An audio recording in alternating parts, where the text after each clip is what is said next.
If I could have your attention, we're going to call the meeting to order. If I could ask Councillor Madison to lead us in the pledge. All right. Pledge allegiance to the flag of the United States of America and to the republic for which it stands, one nation, under God, indivisible, with liberty and justice for all.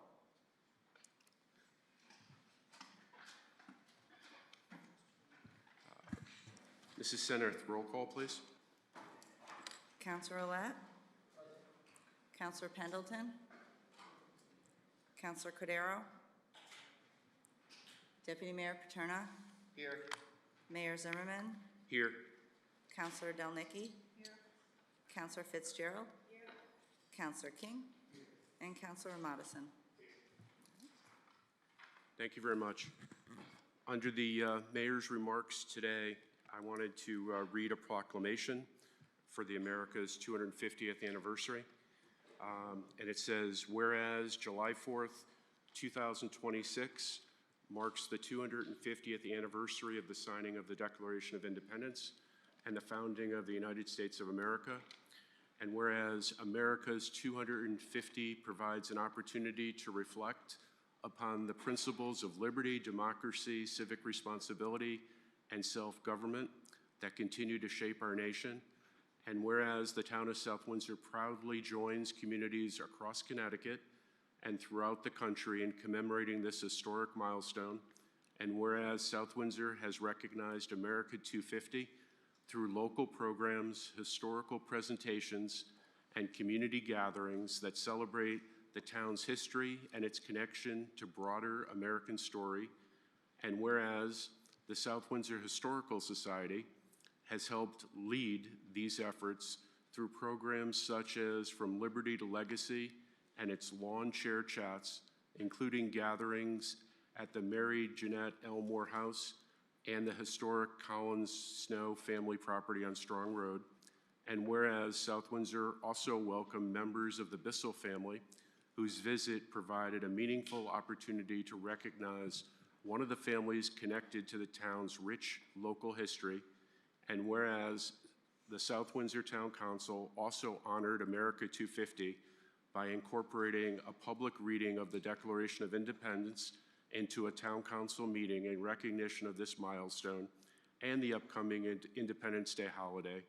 And whereas these commemorations remind us of the importance of preserving local history, encouraging civic engagement, and carrying forward the ideals of freedom, service, and community, now therefore be it proclaimed that the South Windsor Town Council hereby recognizes and commemorates America 250 and encourages all residents to participate in local programs, learn more about South Windsor's history, and reflect upon the enduring significance of the 250th anniversary of the United States of America. Be it further proclaimed that the Town Council extends its sincere appreciation to the South Windsor Historical Society, community volunteers, town staff, and all who have contributed to making South Windsor's America 250 commemoration meaningful for our community.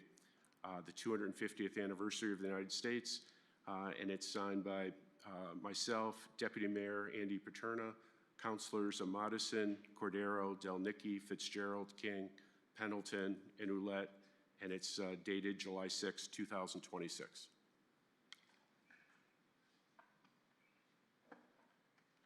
Actually, could we hand this down and could we give this to the town manager to put it up in Town Hall?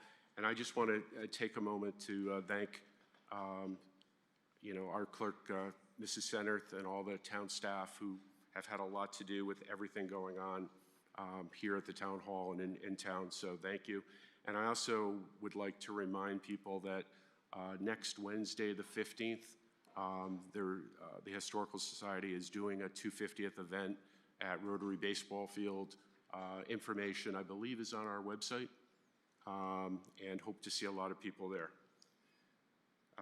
Deputy Mayor Paterna, item 5 is adoption of the agenda. Thank you, Mr. Mayor. I move that we adopt the agenda as presented.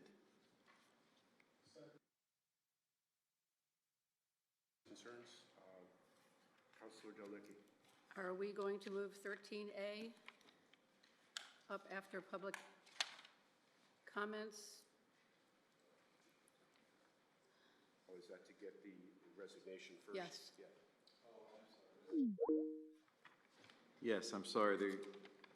Under the adoption of the agenda with one amendment, since we should have the resignation of anyone who's leaving a board or commission first before we replace them, new business item 13A will be added just after public input.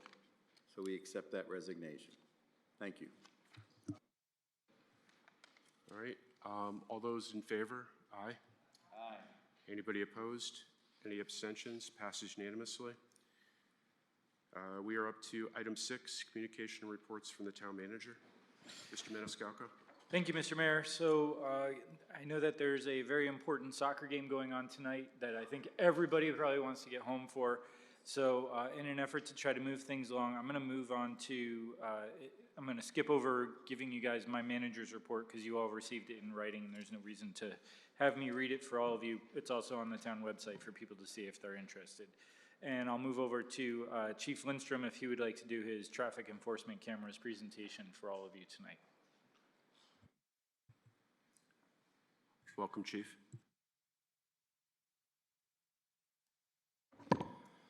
Good evening, Mr. Mayor, members of the council. Thank you for having me. I share the manager's sentiments about a certain sporting event that may or may not be on TV in a little while, so I will not delay, and I'm going to try to move this through this as quickly but responsibly as I can.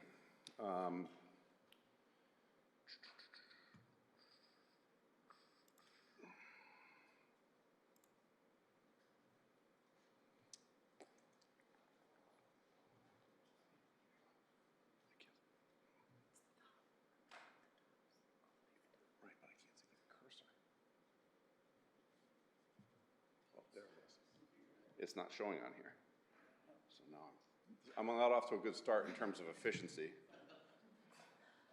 What in the name of IT is going on? Oh, there it is. All right. Sorry about that, folks.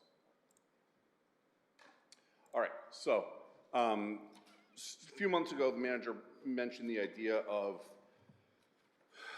looking into some of the traffic enforcement safety device legislation and policies that are fairly new to the state. And I don't know if that was born from you folks or born from the manager, but either way, I dove in and started to look at it. So I did what's essentially a project analysis. I'm trying to walk the line of telling you what I know versus what I think, and I think there's a responsibility there to do both to a degree. So I'm going to try to be as neutral as possible, although I think as we go through this, you'll kind of find or be able to extract what my particular leanings are. In 2023, the state passed a public act that allowed for, it legalized the use of traffic enforcement cameras. Understand right off the bat that this is a different topic, a different conversation entirely than the license plate reader conversation. They're two different devices, two different objectives, two different paths, the whole thing. So this legislation authorized municipalities to adopt these programs. The applications are submitted from the municipality to DOT with the goals and approval of A, improving traffic safety, and B, ensuring an equitable system placement. Approved plans have to be updated and resubmitted every 3 years. So if any town that chooses to do this, if we did this, I know there's some others that are in the process, when they do it, they get approved. That permission, if you will, is good for 3 years. During that time, there's reporting that has to be given back to the state, and at the end of the 3 years, there has to be kind of a summary report with what traffic improvements we as a municipality would be looking to make or what we have made to correct the problem. Any revenue generated from the program has to be used by statute for the purposes of improving transportation mobility and investing in transportation infrastructure. It's a relatively narrow application of those funds. We can't use it to supplement deficiencies in the budget. We can't use it to raise the police chief's salary because he's great, although we could probably maybe find some wiggle room in there. But it has to be used for roadway engineering, redesigning of intersections. You know, those types of projects are what we're looking at. So how do we as a town decide if the need for these devices is there? They're located, the devices are speed enforcement, red light enforcement. Those are the two areas within traffic enforcement that we have. So we need to decide as a municipality, are we chasing a traffic problem? And our traffic problems historically are crashes, frequent complaints from citizens about traffic in their neighborhood, school zone safety, and bicycle pedestrian safety, et cetera. All right, common complaints, probably the most common complaint into the police department by phone is speeding cars. The cars are going too fast on my street, cars are flying past the bus stop, cars are this, cars are that. It's very common, and we have adopted a policy, a standard procedure by which we try to address those complaints. You'll remember on the previous slide that the goal of these programs is to improve traffic safety, theoretically reduce traffic accidents. So for the purposes of this presentation, I looked at data primarily, there's a couple times where I added a couple of years. Primarily, I'm looking at calendar year 2025 in its entirety. It's far enough removed from some of the distorted data we saw during the pandemic. It's current, it's a full year's worth, and that's what I used. So in calendar year 2025, in town of South Windsor, we had 403 car accidents. Of those 403, 340 were property damage only, and 63 were motor vehicle accidents with injuries. And you see the percentage breakdown. In calendar year 2025, we didn't have any roadway fatalities. And there's a stat and a couple slides that will elaborate on that and actually include a couple of other years where we did have some.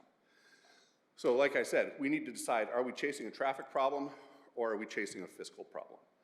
And as we all, not we all, but we all Connecticut go through this, I don't think a town in the state that says, oh yeah, we have plenty of money, don't worry about it, we're good, right? They're all doing the same thing.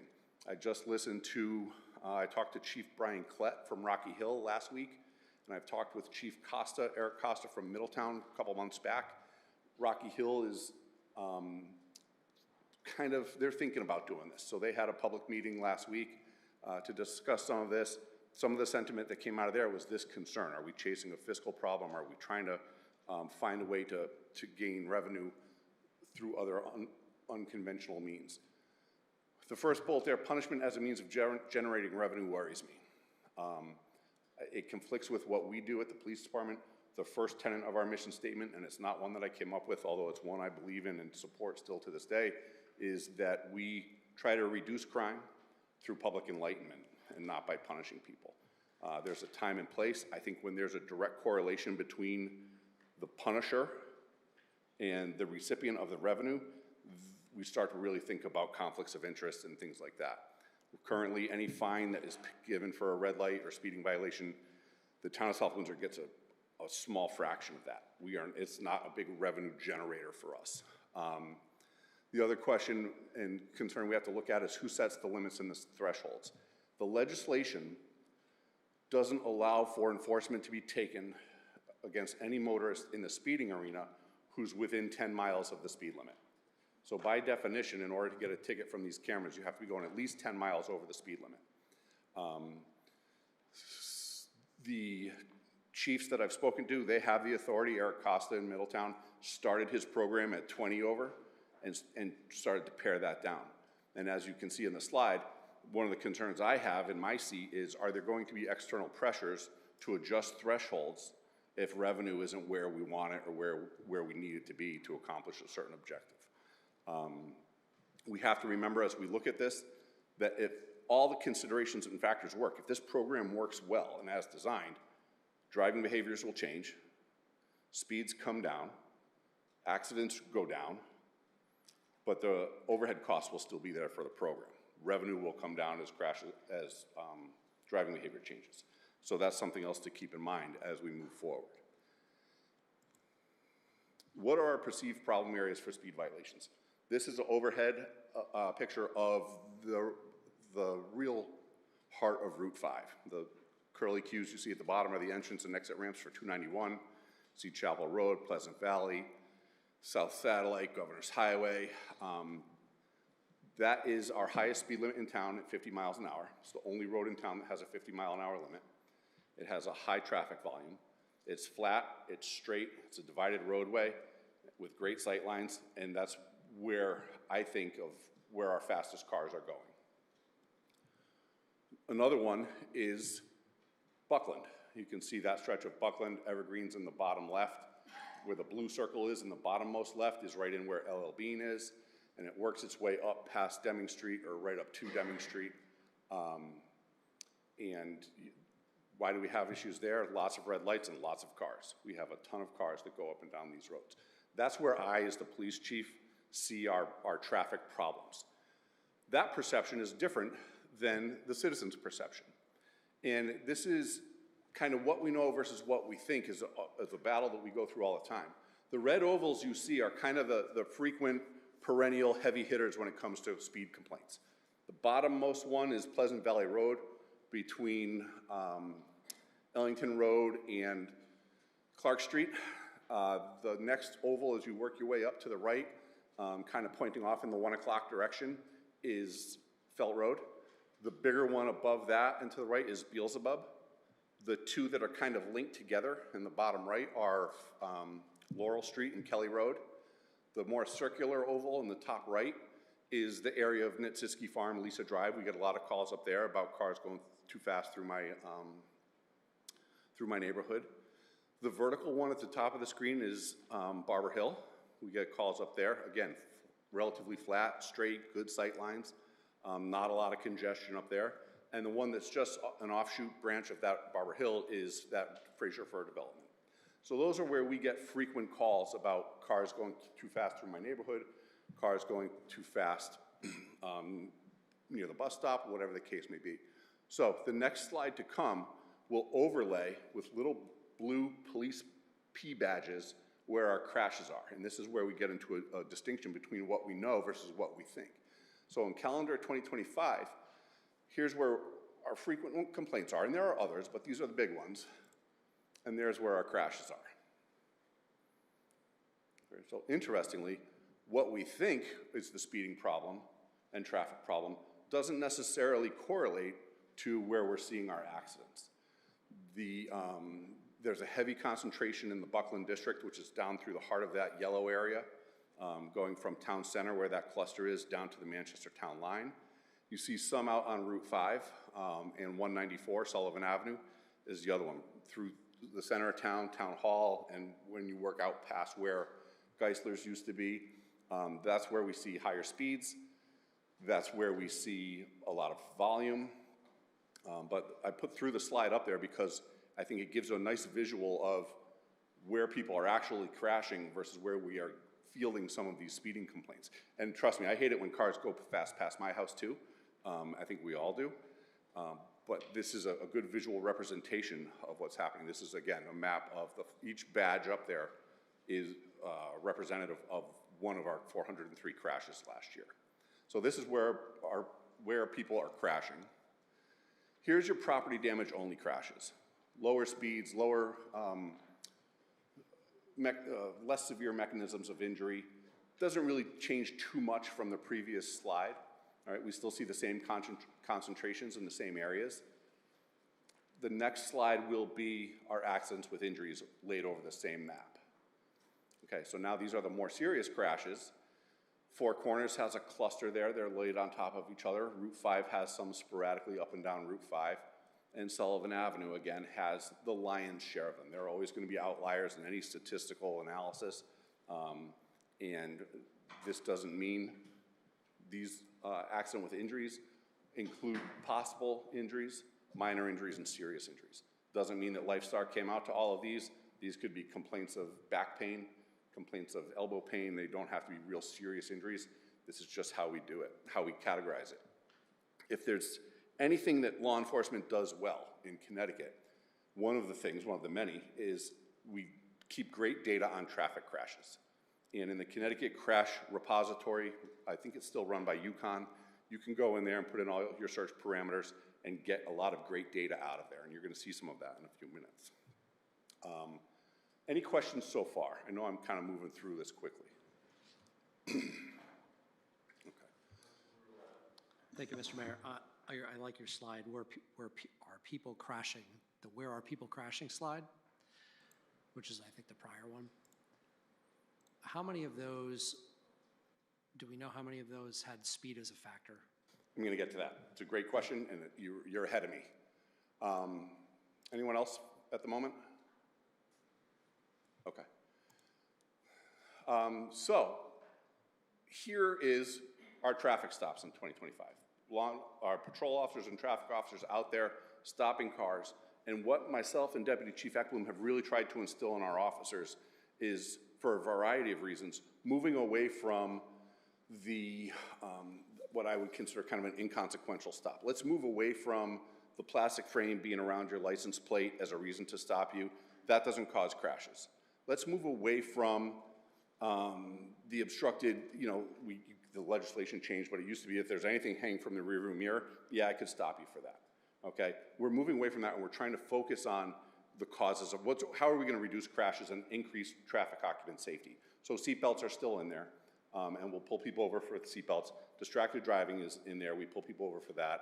Following too closely, and the more traditional reasons, running red lights, running stop signs, speeding, those are all scattered in and among those. So I offer that slide as a representation of the fact that we are out there, and that there's a lot that are covering each other. There's duplicates up there, but well over 2,000 stops in the calendar year, okay? So they're out there in a traditional way, able to talk to people, educate people the way our mission statement calls for, use discretion appropriately, and get people moving on their way with the ultimate hope of changing driver behavior.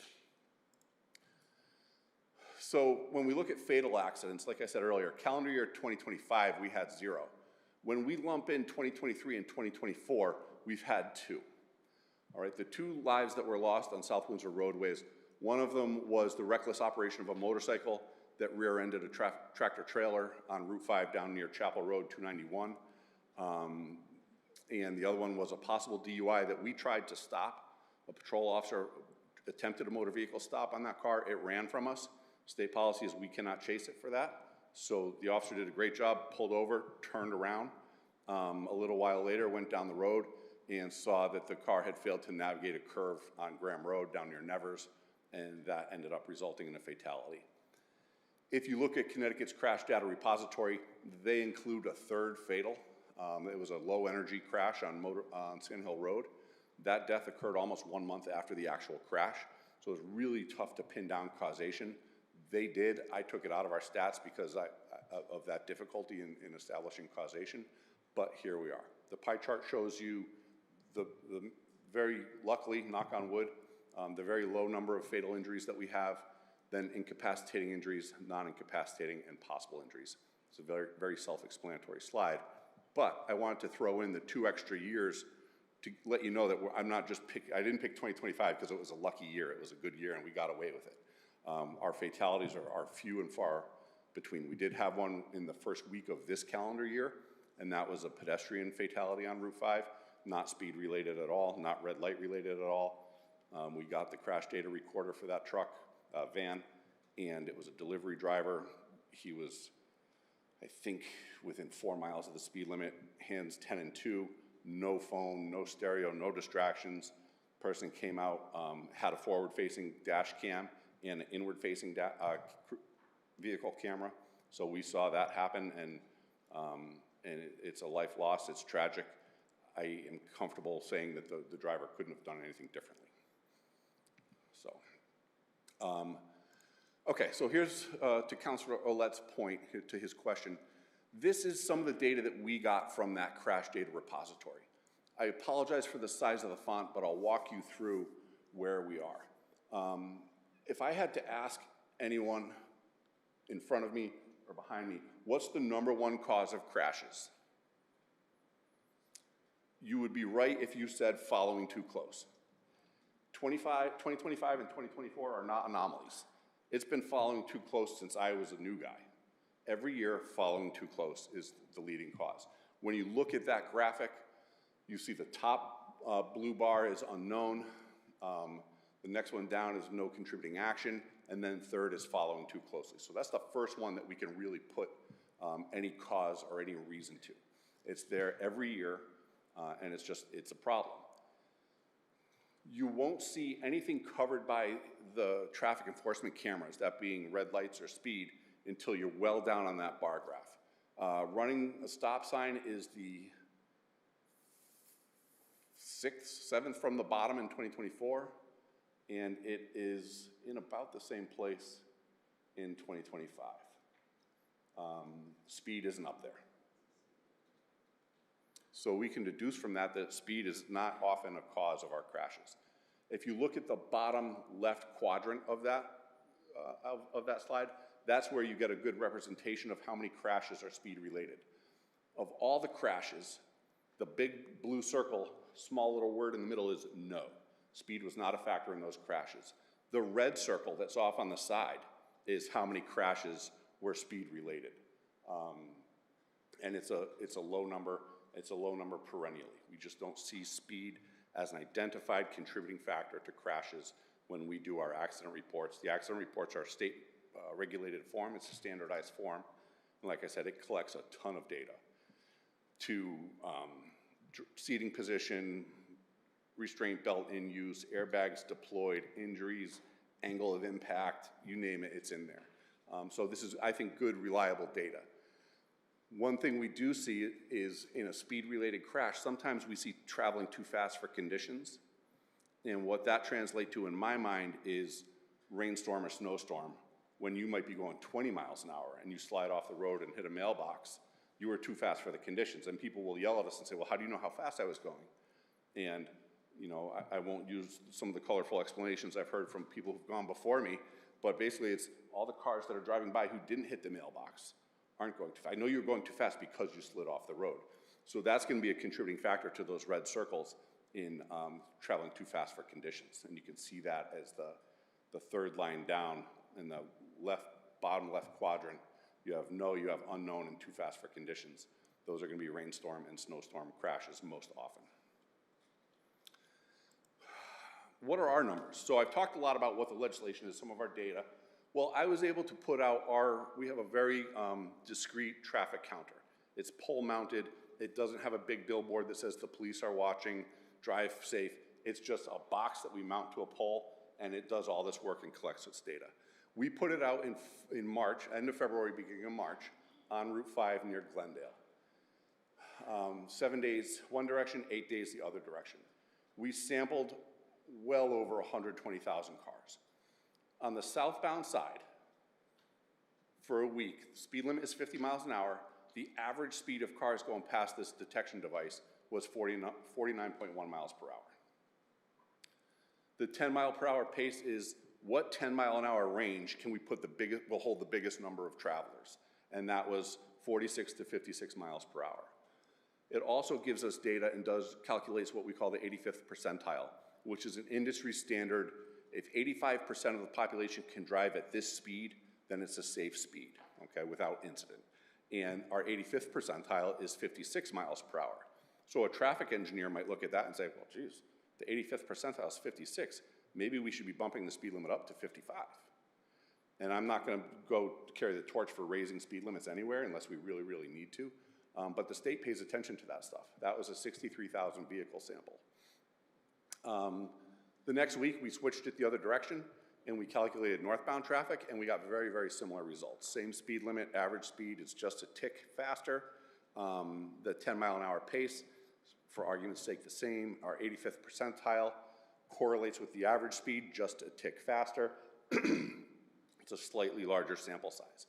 Again, that was Route 5, and it was a discrete pole-mounted camera, so there's no, we think that it obtains true driver behavior. It's not tainted because there's a black and white car there with red and blue lights on. They're just getting people to change their behavior. So that was Route 5. Buckland Road we did more recently, and we did 6 days northbound, 6 days southbound, and we saw, and I think most people would guess this, on Buckland, we didn't see a speed issue. Again, speed limit's 40. One direction average speed was 36 3/4. The other direction average speed was 35, just over 35 1/2. The 10 mile an hour pace is well within the speed limit, right at the speed limit. Our 85th percentile was 44, one direction, 42 the other direction. What was odd to me was the distinction between the two vehicle samples. I don't know, looking at southbound, I don't know if the vehicle samples take into account people coming into town to head to Evergreen, head to some of that retail area. It might, that's a pretty big jump though. But either way, that's the data we're looking at. So if we took our data, let me back up. So I want to, as I was going through this, I thought, well, are we different than other towns? Where are our crash numbers compared to some of our peer towns? And I queried AI, much to my dismay, but I used ChatGPT to say, give me a couple towns in the capital region that are similar enough in size and volume and these other factors, and compare crash data. So it gave me Windsor and Vernon.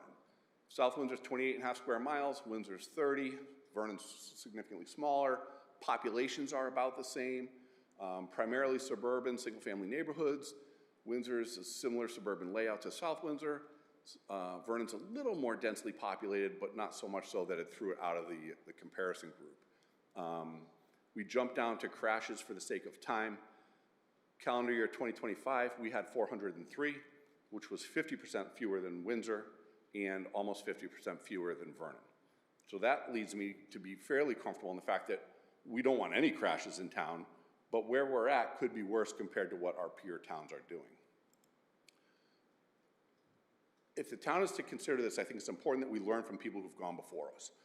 Middletown, Connecticut, Middletown, Rhode Island, Marlborough, Connecticut, Washington, Connecticut, excuse me, are just a few that have had these programs up and running. Most fruitful information from me has come from Middletown in my conversations with Chief Costa. Of the 169 towns, as of this afternoon before I left the office, there are 8.8% are approved. We have 15 towns who have these things up and running and are approved. There are 4 that are pending, have applications pending at DOT. That leaves 88.9 who aren't involved. And part of me wonders, well, why? Is it because they haven't got there yet? Is it because they don't believe in it? Is it because they think the data is unreliable? Is it because there's no interest, there's no problem? All of the towns that are involved haven't reached that 3-year renewal application period. We have no corrective effort data yet. We have no efficacy data yet. We have seen recently in the media a little bit of criticism of how the data was presented in these applications. I found out that some of these towns, I believe Washington, Connecticut was one of them, Marlborough might have been another one, where the vendor who supplies these cameras submitted the application. They wrote the application for the municipality. Gives me the heebie-jeebies a little bit, but there was some incorrect data, it looks like. Some of the programs have been paused. Others are continuing. But I just think that it's very important, and we talk sometimes at work about being on the leading edge of technology or versus the bleeding edge of technology. And if South Windsor wants to go this direction, I think it's important that we do so at a measured pace. I would love to see some data first on the efficacy of this, and not be on the bleeding edge of this. You know, let's really make an informed decision. So if you take Middletown's numbers and South Windsor's numbers, Chief Costa did a spot in the news, and in a given period of time, I forget exactly what it was, they had 180,000 vehicles in their traffic count. Of those 180,000, 144,000 were over 10 miles an hour, greater than 10 miles an hour over the speed limit. They issued 39,000 citations at 20 plus miles per hour, and of that, they collected 73% of the fines were collected. Of the 73%, 53% goes to Middletown. The way it works is the violation is $50 set by statute. It's a civil violation, so it doesn't go on your insurance. It doesn't go against your points on your license. It's a civil violation. It's $50. Subsequent offenses are 70 or 75, I think 75. The money that goes out, the money that comes in from the fines, some of it goes to the vendor, some of it goes to the town to pay the overhead, the labor costs, to have someone administer the program, things like that. The remaining part is what is actually left to the town for their traffic mobility improvements and their traffic safety improvements. So what I did was I took Middletown's numbers, I applied their percentages to our data just to see where we'd be. Do we have a traffic problem or do we not? Using their numbers, for the 135,000 vehicles that we counted on Route 5, just under 10,000 were in that finable speed range. If we use Chief Costa's initial threshold of 20 miles an hour, we would issue 984 citations to their 39,000. If we use the same ratio, we're going to collect about 2.5% of the revenue that they have seen. Right? So when we look at our traffic problem on Route 5, I think that this math shows that it's a much smaller problem than they had out on, I think, Washington Street in Middletown. What does it take to implement and administer the program? We would have to prepare and submit a plan to Connecticut DOT. That plan, I just looked before I came up here, Weathersfield's, I think, was about 50 pages. Traffic light timing, sequences, intersection engineering diagrams, crash data, law enforcement data, qualified census tract data, which we don't have any in town, so the nearest one would be in the northern end of East Hartford. We'd have to be mindful of that, but I think we'd be okay. Interestingly, and the council has to create an ordinance that really lays out the whole process, not just an approval of this program, but a very detailed, Middletown's ordinance is about 6 to 8 pages, I would think. I would guess it's in here. Chief Costa has 3 people working on it, 1 full-time officer. Statute requires a sworn police officer to be the person who goes through and assesses and looks at these fines and clicks, approves them and sends them out. So that's 1 sworn FTE. You guys know full well my argument for increasing our staff. My fear is if we do this, well, now I take a step back. Chief Costa has 2 civilian part-time employees and a rotating roster of 4 attorneys that act as hearing officers when people appeal the fines. The fines go to the registered owner of the car. So if you have other drivers in your family, then you might be getting fines for their driving habits. I put in red there, we would need to really make sure and really crunch numbers to make sure we would even break even once you add some of these. I don't think we would need 4 attorneys to do cases, but we would need probably a couple to rotate. We have to look at, and can we apply in good faith, we would have to look at considerations including but not limited to motor vehicle history specific to speed and traffic control violations, resulting in death or serious physical injury. We'd have to look at our average daily traffic volume. The qualified census tracts, again, like I mentioned, isn't a real issue. I think something to be mindful of, but we would be okay. And we would have to look at roadway geometry. We also must remain mindful of the fact that every 3 years this has to be revisited, and we need to show and demonstrate what we're doing with the revenue to improve traffic mobility and traffic infrastructure and traffic safety. So that is my run through. It was a lot, it's back and forth. I said at the beginning that I really feel the need to balance what I know versus what I think. You're probably sensing some of my hesitation about the whole thing. Other chiefs that have gone through with it, Chief Costa, Chief Riddick in West Hartford, Chief Klett looks like he's about to in Rocky Hill. Those are all people whose experience and input I appreciate and value very much. Their towns are distinctly different than ours. I listened to Rocky Hill's public meeting last week, and they had probably, I would say, from the comments from the public, probably a 50-50 split. A bunch that said cars are too fast in my neighborhood, and others are worried about all the things we've talked about with FLOC, with LPRs. Before anyone calls me a hypocrite for being supportive of the LPRs and hesitant with these, I look at LPRs as an investigative tool that is information is confirmed by an investigator before we proceed with accusations and enforcement action. These are kind of judge, jury, and execution are all in one. They just send you the fine. Yes, you have the opportunity to appeal. I do think there are some due process concerns, but it was interesting to listen to Rocky Hill because I really feel the public was a divided field on that.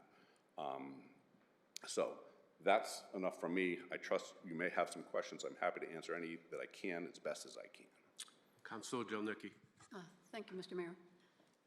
Thank you for being here, Chief. Great presentation. My only question is on the northbound, southbound on, Route 5 in Buckland. Was it 5 days? What's that? 5 days? Was it 5 days or 8 days? It was a week on Route 5, 7 days one direction, 8 the other, and 6 each direction on Buckland, so about a week. Are they the same hours? Yep. Yeah, 24/7. That's just a counter that's there all day. No, what I mean is when you go northbound, you start whenever it's put in. And then when you go to the southbound side, is it about the same time, starting time? Yeah, close enough. Okay. Yeah, but the week is the week, so you're gonna get the same number of rush hours. Okay. You're gonna get the same number of overnight hours, things like that. Okay, great, thank you. Councilor Roulette. Thank you, Mr. Mayor. I appreciate you mentioning Middletown, Rhode Island in there. So they have 4 speed cameras. I'm very familiar with them. They ran they actually had to pause them, I think, as you know. So they ran a test for 4 months from October through February, the slowest time of year there. In the 4 25-mile-an-hour school zones, they had, the way that Rhode Island does it, 6 miles an hour and over is a ticket. Anything below 6 is a warning. So of the 12,192 incidents, they wrote 5,055 tickets. 2,614, over 50% of them, were for exactly 31 miles an hour, which is the threshold, and then it dropped off to almost nothing until you got up to like people doing 40 and 50. And it ended up in, essentially the company that runs it, Blue Line Solutions, gets 38% of the revenue, so the town doesn't get all of the revenue, but now the town had to deal with the backlash of all the lawsuits because people are challenging the 31, whether they're calibrated correctly or not. Blue Line did it, but the town's on the hook for it. So it has, I don't want to say it's backfired there, but it kind of has backfired a little to a lot. Yeah, it's showing certainly Middletown's experience, Middletown, Rhode Island's experience is showing some of the potential pitfalls, right? Some of the potential issues that might come up. And that goes back to that slide of, hey, let's learn from the people who've gone before us. Middletown, Rhode Island's town hall was full. They had a line out the door of people who were not happy with the program. The other thing about speed enforcement, and it's been a while since I've done it, but it hasn't changed. Our radar and laser use in patrol and traffic is a mechanical confirmation of an officer's observations. So an officer looks out the cruiser window, sees a car moving fast, estimates its speed, hits it with a laser or radar, and that confirms what the officer saw. When I worked the road, and I joke, when I was a real police officer, I would calibrate my radar unit at the start of my shift, and if I wrote a ticket from it, I would calibrate it immediately after I wrote the ticket. So I got a before and an after. These machines are calibrated. When and how, I don't know. But so that's another thing that was discussed in Rocky Hill last week. Certainly something that we need to be mindful of. If we choose to move forward, we need to really make sure the vendor understands those concerns, because I think you're right. The liability doesn't lie with the vendor, but the revenue sure is going to go there, you know. So I just think it's very important to watch and see kind of those trends and what's happening, for sure. All right, any other questions? All right, I got a couple, and it's a little bit on point, a little bit off point, but I'm in a room with the police chief. I'm not as concerned about, the revenue and tickets and whatever. My concern is, and I think generally, and I know the stats may not prove it, but I'm one of those people that think we have a problem, even if maybe we're like everybody else. I know, and we're going to talk in a minute about paving for progress. I live off Pleasant Valley Road. It was paved. It's gorgeous. I can't get out of my condo because people have increased the speed on the road because the road is perfect now. It's pristine.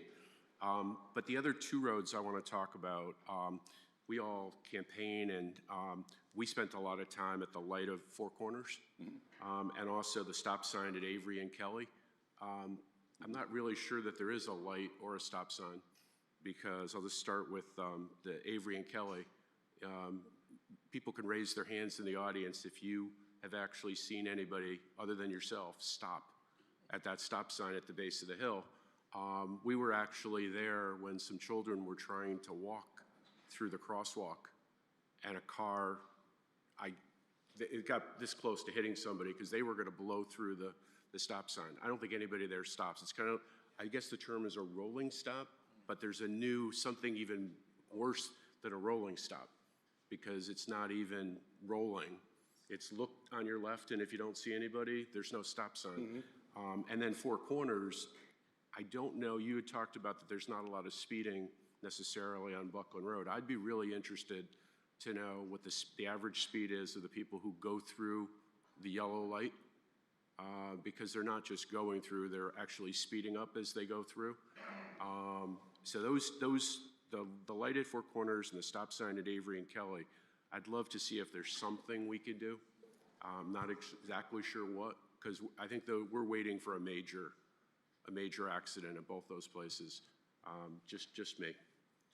I don't know if you have any comments. No, your point is well taken. Avery and Kelly is a three-way stop. It, for a long time, was a one-way stop, just a stop sign on Kelly Road. The process by which it became a three-way stop, I've been told, I don't remember because it was years and years ago, under several chiefs ago, but I was told that the process by which it became a three-way stop was a little questionable based on what the local traffic authority did then. Yeah, I'm sure, you know, like a lot of stop signs, you know, unfortunately the rolling stop is an issue, and it's something that those over 2,000 traffic stops that we're conducting each year, we're aiming and looking at those things, and there are intersections all over town where that's a concern. Your other point about Pleasant Valley Road is a point well taken, and it's a point that I've emphasized up here previously. When we redo Kelly Road or we redo Beelzebub, and Pleasant Valley is another example, we make it flatter, straighter, smoother, and cars are so well engineered, they're just gonna go without really realizing it's not an old car where you have to force it to go. So yes, we do ourselves to a degree a disservice by making them flat, smooth, straight, but that's also, it helps with traffic mobility. We would be doing the community a disservice if we made all those streets like Lombard Street in San Francisco, that was this serpentine road where no accidents happen because you can't go fast. So it's finding a balance. But I understand where you're coming from, and I don't disagree. You know, there are problem areas in town, and we hit those as often as we can. Okay, all right. Thank you very much. Mr. Maniscalco? All right, unless the chief has anything else to say, I'm gonna let him run, and we can move on to our presentation on Paving for Progress 2.0 with Kevin Vincennes and Tori Sadat, where they're gonna teach you how to make those roads smoother, faster, and straighter, and then the chief will wanna put some cameras on it or something. So.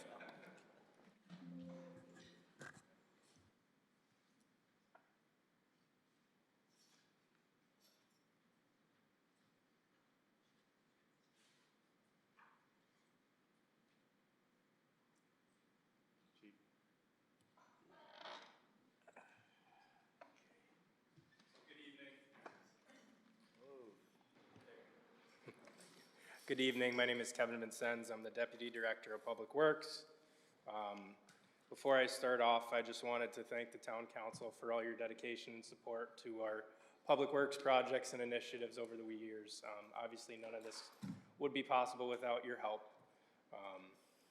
So I'm here tonight to give a brief presentation on Paving for Progress 2.0, which we're seeking a referendum this upcoming fall for $15 million to be spent in the next 3 years, and that is to improve our road network and associated infrastructure.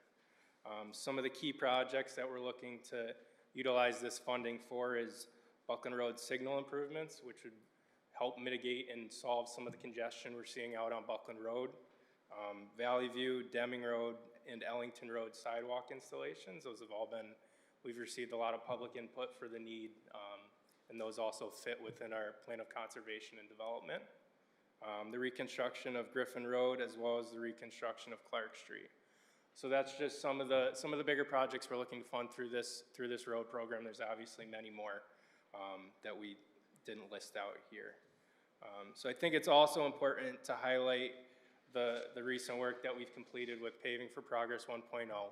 So those of you who may not have been around back in 2022, this was the first rendition of our Paving for Progress program.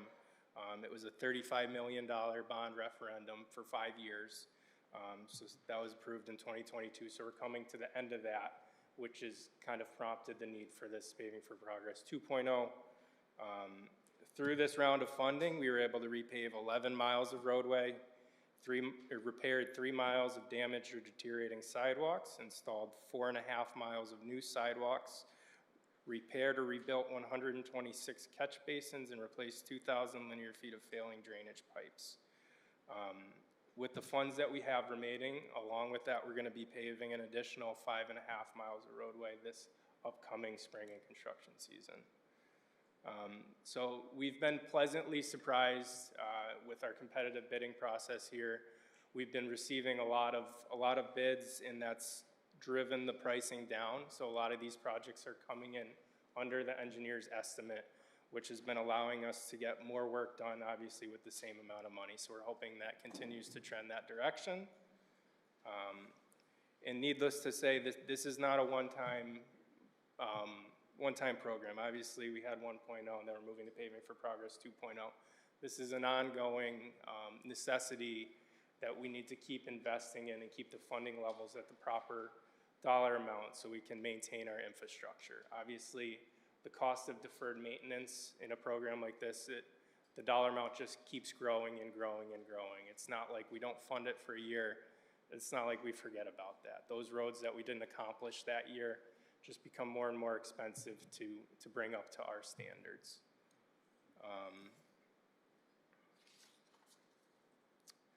Moving on, just kind of to touch on how we're funding this.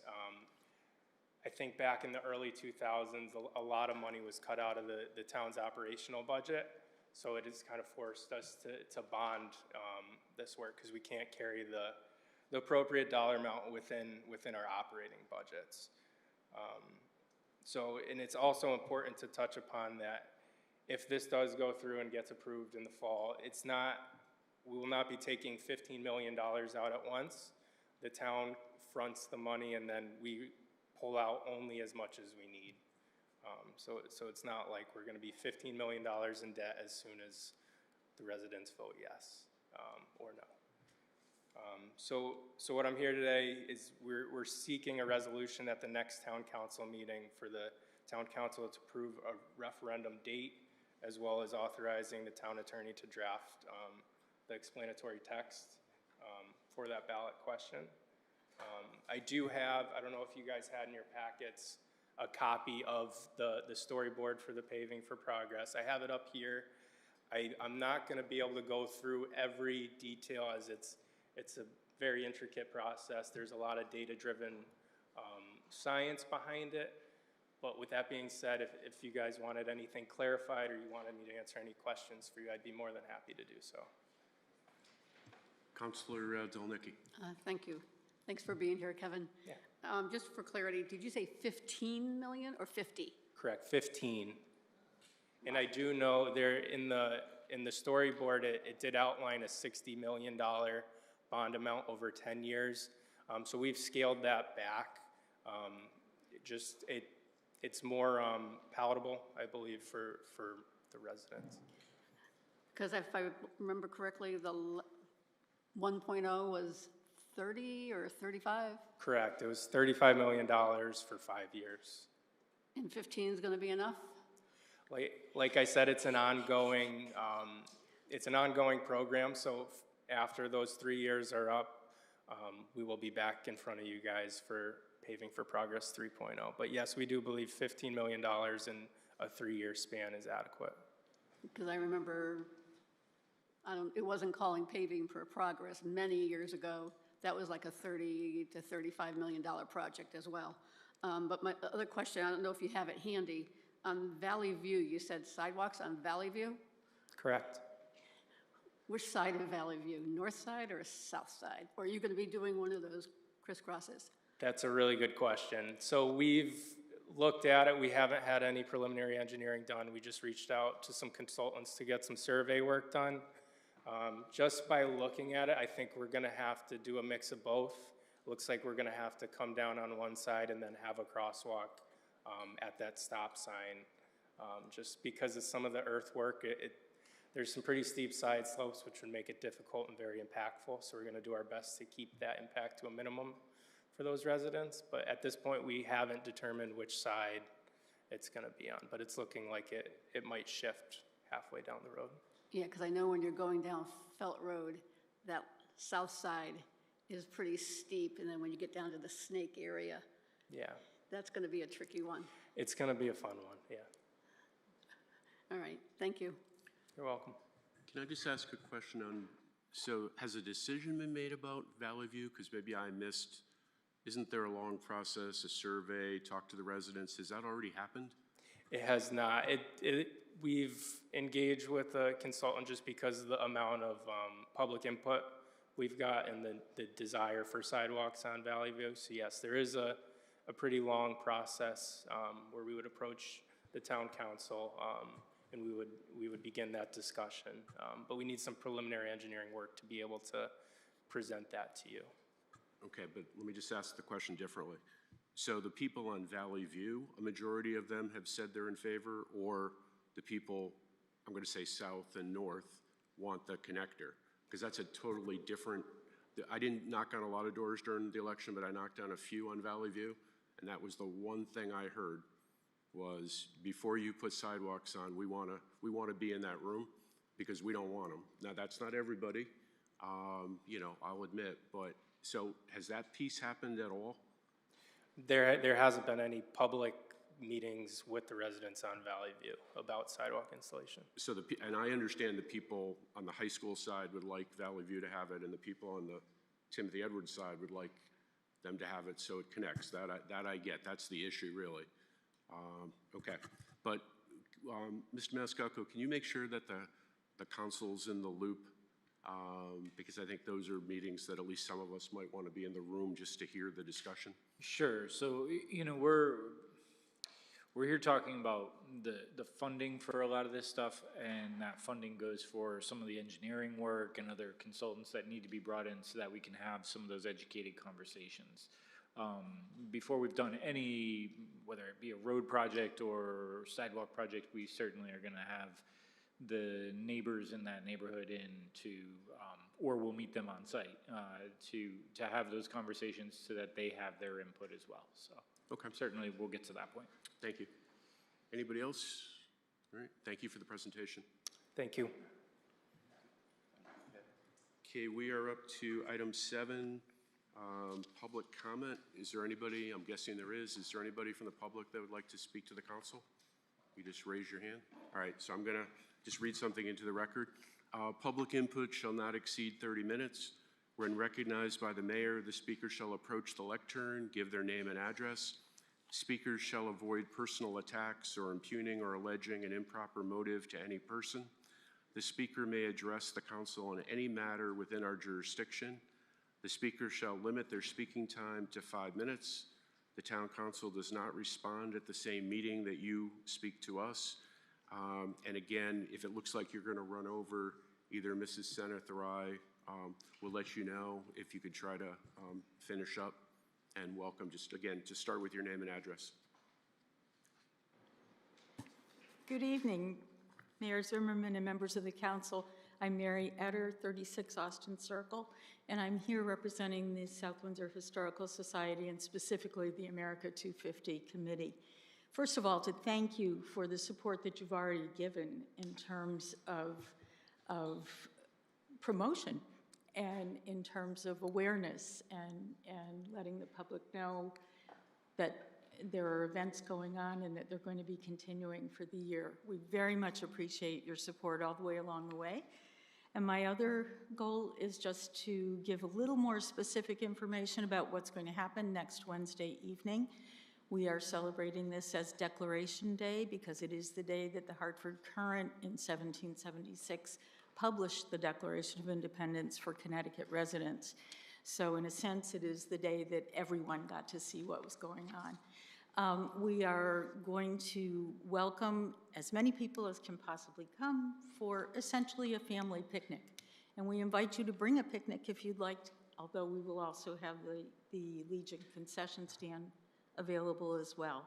We'll have a flag ceremony. We will also have a reading of the Declaration of Independence. It was very moving and very appropriate when the council did it at the last meeting. And in this case, at your suggestion, we will have the readers be former mayors of the town. So we appreciate the enthusiastic support of the former mayors as well. We will have some patriotic music, some sing-along patriotic music as part of it. We'll have some games, old and new, and we want to especially let people know that we'll have a bit of an emphasis on cricket, since cricket was a game that was played in the 1700s and is having a resurgence right now. So we look forward to having involvement from local cricket teams and a chance for people to try their hand at it and see exactly what those skills need to be. And we'll have some fun. So we hope you will come next Wednesday evening. It's 6 to 8:30, and the program portion of it with the reading will happen about 6:30, the formal part. Great. Thank you. Is there anybody else who'd like to speak to the council? Come on up. If you could just turn that on and then, yep. How do we turn it on? Did I? Okay, sorry. My name is Charles Werner. I live at 2 Berry Patch, and I want to thank Deputy Mayor Paterna and Mayor Zimmerman for having that meeting with our senior residents at Berry Patch. Hopefully we can work together and get some things done with this. That was all I was going to say, but since the police chief isn't here, I was going to ask him, why aren't there policemen patrolling these areas where the people are going right through stop signs and not even stopping? I mean, it's terrible out there. They're not, if they're going to put cameras on something, how about putting them on the stop signs? Speeding on some of these roads, if you go the speed limit, you have people passing you over on the double yellow line. I mean, it's crazy. I mean, people, luckily so far, nobody's gotten killed, but they are going to get killed eventually. I just want to say thank you again to Mayor Zimmerman and Paterna. Thank you. Thank you. Is there anybody else who'd like to speak to the council at this time? Come on up. Small comment. John Bayreuter. One of my John, favorite... if you could actually, into the microphone, give your name and address. Okay. One of my favorite safe roads is Pleasant Valley Road when I go from Route 5 to Ellington Road. As I go along, I know there's going to be a sign that tells me what the speed limit is. And I know when I go further, I need to be sure to be under, I think, 30 miles an hour, or the sign's going to scold me. So I'm extra special careful on Pleasant Valley Road. And I wonder if something as silly as that would be of any value in getting people to behave themselves elsewhere. And second thought, let me see.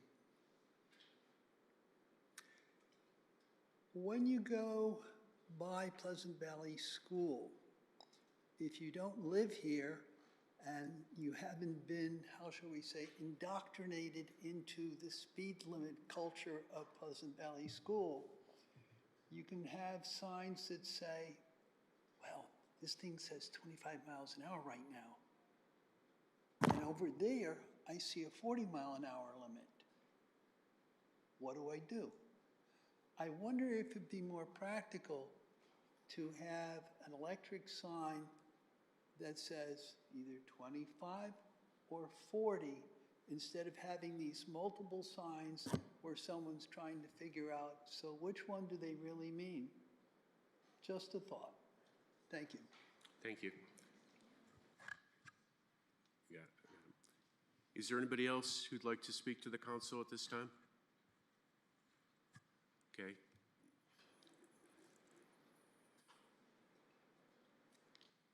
Why don't you come on up? And again, if you could start with your name and address. Thank you. Sure. My name is Lynn Davis. I live on 62 Chapel Road. It was just brought to my attention that I think there's a part on what you're planning to do on Chapel Road as part of the paving. I do thank you for you guys for noticing that road does need to have paving work done. I just want to make sure to have some sort of clarification in regards to whether or not there would be any expansion on that road, because I live on that street. You know, because it was brought up that one point they were trying to propose like removing the tree that's in front of my house that gives shade, and like that's south facing. And then on top of that, I have like a retaining wall that prevents erosion.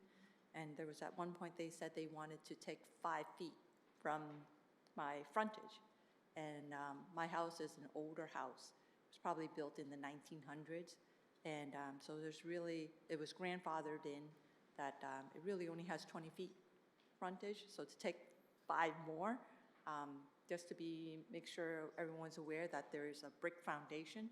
So if you bring it any closer to the house, you're subjecting it to more vibration, and that's just the integrity of the home. So I just wanted to make sure that, you know, whatever you're doing, don't try to encroach. I mean, I understand the town has a 5-yard buffer that they are entitled to, but I just want to make sure that, you know, everyone's aware of how it would adversely affect our home. And my family's here, my kids here, they've grown up here and lived there all their life. And we do the Christmas decorations in front too every year.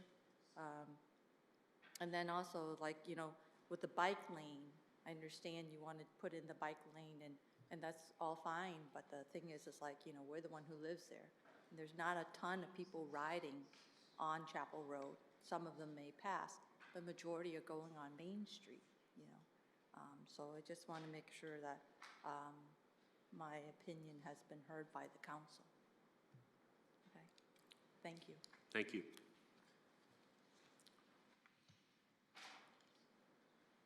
Can I talk, or do I have to wait for? Yeah, Kenny Young, 595 Avery Street. I have a petition for you guys, have all them. And I don't want to read them, but do I have to for the record or no? But one other question is now sidewalks on Avery Street up near the new school, Philip R. Smith. How come there's no sidewalks over there? They stop right at the school. Going up Avery Street, there's nothing, and it isn't a good area. Do you understand what I'm saying? Where that school is? We can't respond to you. Oh, okay. Oh, I didn't know. All righty. Well, just read my thing. Thank you. Thank you.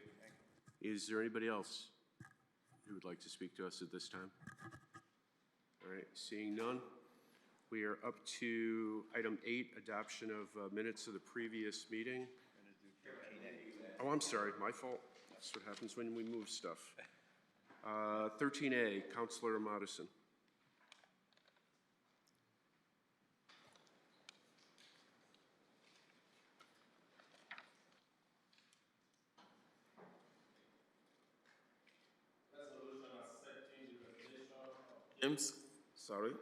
Resolution accepting the resignation of James Murray from the Economic Development Commission as shown in Exhibit B. Be it resolved that the South Windsor Town Council hereby accepts with regret the resignation of James Murray from the Economic Development Commission effective May 30th, 2026. And be it further resolved that the South Windsor Town Council extends its thanks to James Murray for the time dedicated to serving the community by membership of the Economic Development Commission. Second. All right, any questions, concerns? All those in favor? Aye. Aye. Anybody opposed? Any abstentions? Passes unanimously. Now we're up to item 8, adoption of minutes of the previous meetings. Deputy Mayor Paterna, can you do that? Yes, thank you, Mr. Mayor. This is the approval of the June 15th, 2026 regular Town Council meeting minutes. Be it resolved that the South Windsor Town Council hereby approves the minutes of the regular Town Council meeting of June 15th, 2026. Second. Councilor Fitzgerald. Yes, I have I'd like to make a motion to amend the minutes of the meeting under Agenda Item B, the resolution approving an annual salary increase for the town manager. I just want to correct the narrative text to accurately reflect the sequence of events and to clarify that the council did not approve and was not asked to approve a 3.5% salary increase for the town manager. So I'm moving that we change the text a little bit. It doesn't need to be struck entirely, but I have it written down so I can give it to you. But this is what I'm proposing that it say. Upon returning from executive session, the mayor noted that the town manager, Maniscalco, had asked for an opportunity to address the council and called on him to speak. And then the next is the same sentence that starts with town manager Maniscalco shared personal remarks. So that sentence stays the same. The next sentence is this: he expressed a desire to give back to the South Windsor community and formally requested, and then this would be new, formally requested that the council forego any increase to his salary for fiscal year 2026-2027, and instead direct a sum equal to the salary adjustment line item carried in the town manager's budget account to the South Windsor Food and Fuel Pantry and Trax Animal Shelter in equal shares. And then the next line is the same. He cited a notable growing line at the food pantry, so that remains the same. And then I wanted to see if we could put a note in there. The clerk notes for the record that the salary adjustment line item referenced above is a planning figure included in the town's adopted operating budget, established prior to the council's performance evaluation and compensation determination for the town manager, and does not reflect the amount of any salary increase considered or acted upon by the council. And then the rest would just flow the same as what we had. The next paragraph that starts with town attorney Leclerc advised, and then the be it resolved is the same, everything else is the same.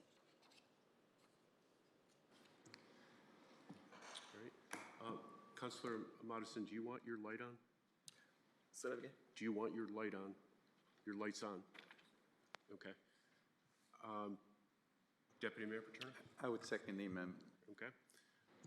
Any questions, concerns? All those in favor? Aye. Aye. Anybody opposed? Okay. Roll call, please.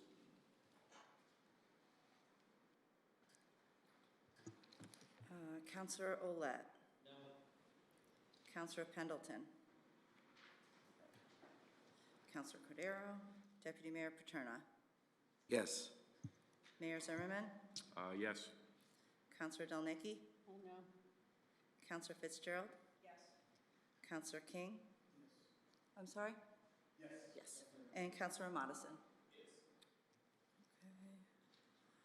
Okay. 5 yeses, 2 noes. Okay. Now, can we already have the motion on the minutes, so now we need a second on the amended. All right. Okay, my fault. All those in favor? Aye. Aye. Anybody opposed? Any abstentions? All right, passes unanimously. Thank you. And we are up to item 9, communication from liaisons, officers, and boards directly responsible to the council.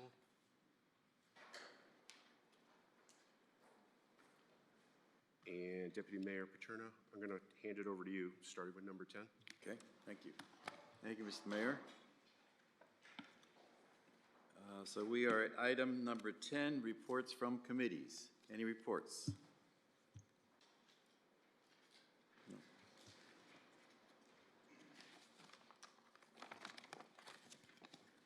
All right, we'll go to item 11, our consent agenda. Our first reading, Councilor Fitzgerald. Thank you, Deputy Mayor. I move to approve item 11A1 through 11A2 as a first reading on the consent agenda. Second. A motion's been made and seconded. Any questions, discussion? Oh, I guess I'm supposed to read the first line of each. Second, yeah. 11A1, resolution appointing Damian Humphrey as a member of the Economic Development Commission, and resolution 11A2, resolution appointing Art Ute as a member of the Demolition Delay Committee. We just need to strike from that of the member out. So it just reads, resolution reappointing Art Ute as a member of the Demolition Delay Committee. All right, thank you. Motion is made. Is there a second? Second. All those in favor? Aye. Any opposed? Nay? Thank you. Motion carries. Councilor Roulette. Thank you, Mr. Deputy Mayor. Motion to approve 11A3 through 11A4 as a first reading on the consent agenda. 11A3, resolution appointing Kathleen Doherty as a member of the South Windsor Arts Commission. Resolution, let me see, number 11A4, resolution appointing Stephanie Dexter as a member of the South Windsor Arts Commission. All right, it's a second. Any questions, comments? All those in favor, aye. Aye. Opposed, nay. All right, on to our second reading. Councilor Delnicki. Thank you. Resolution 11B1, resolution appointing Natalie O'Brien as a member of the South Windsor Arts Commission. Be it resolved that the South Windsor Town Council hereby appoints Natalie O'Brien as a member of the South Windsor Arts Commission for a term ending December 31st, 2027. All right, we have a second. Councilor Fitzgerald. Thank you. Any questions, discussion? If not, all those in favor, aye. Any opposed, nay. Thank you. Motion carries. Item 12, unfinished business. We have a discussion item, item B, Governor's Highway reconstruction. Kevin? Under new business, yes. Am I right? We're in new business. Yes, 13B, new business. Sorry. Kevin, thank you. Hello, Kevin Vincennes again. So I believe Mr. Stetson was here a couple weeks ago. He initiated the 824 referral process for the roundabout installation on Governor's Highway. So that then, after you guys heard it, it went to the Planning and Zoning Commission and was subsequently received a positive vote. So I'm here tonight just to answer any questions you guys may still have about the roundabout on Governor's Highway.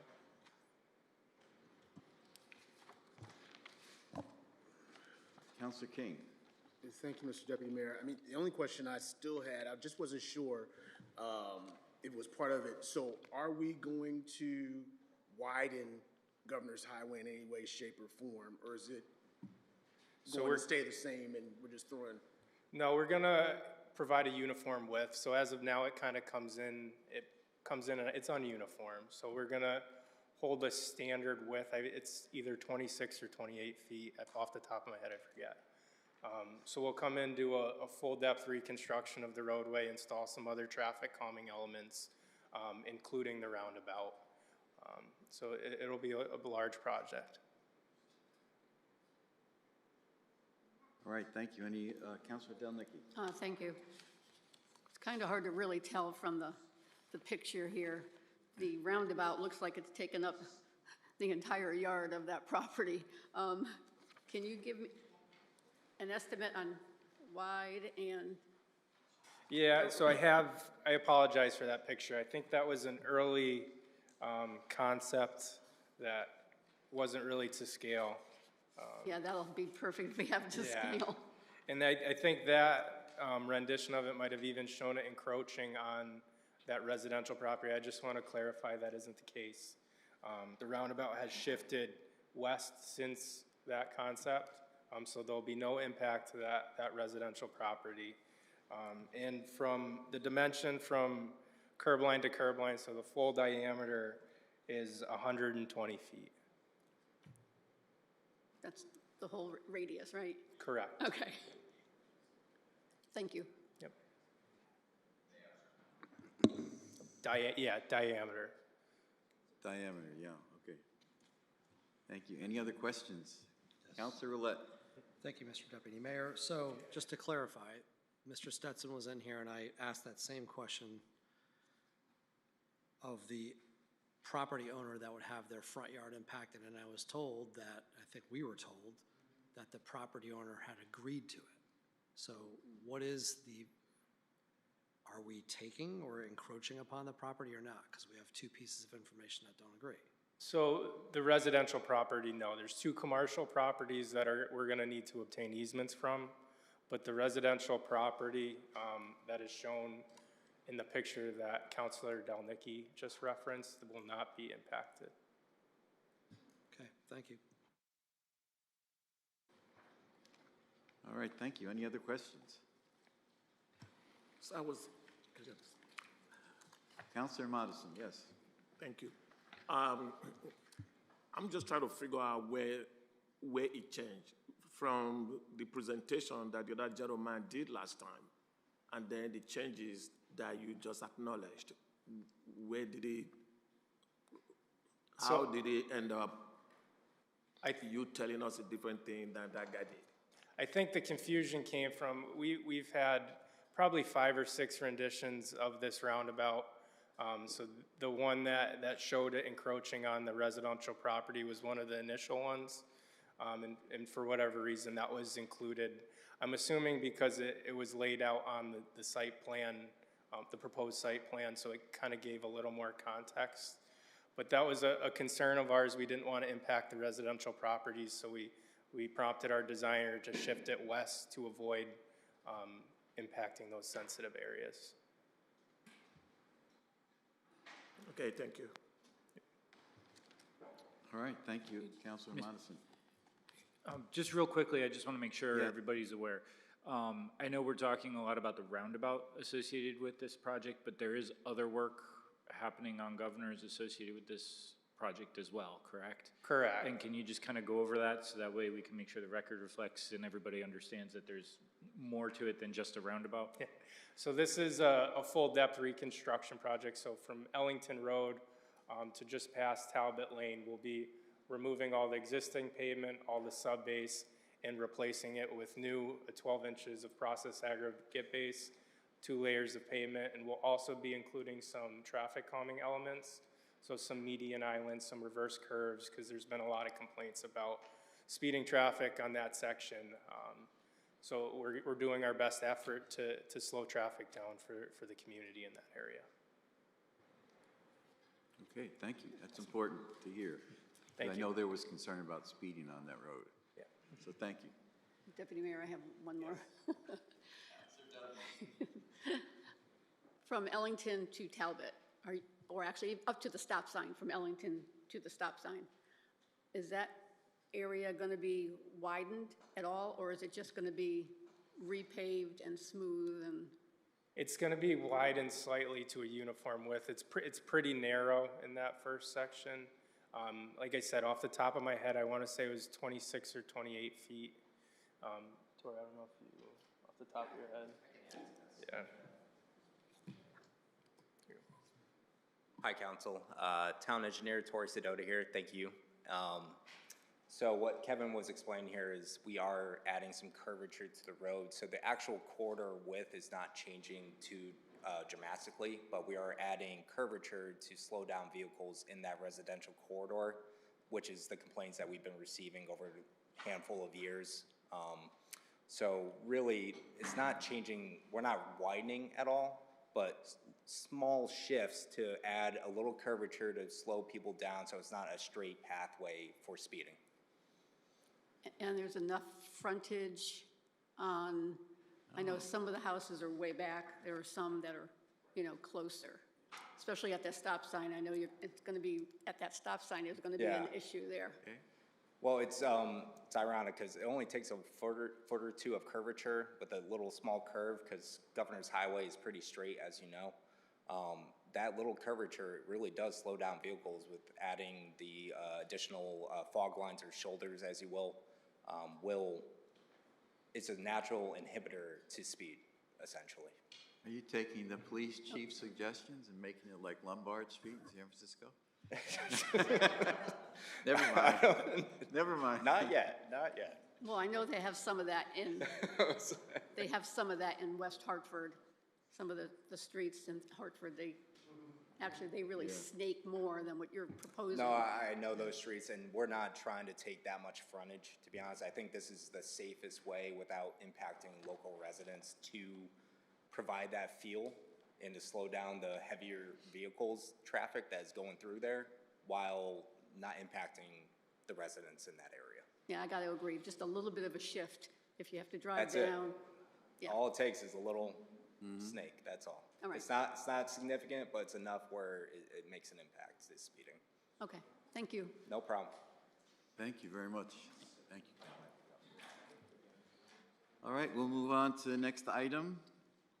Item C, resolution approving a grant of $500 from contingency funds to the Historical Society for Declaration Day.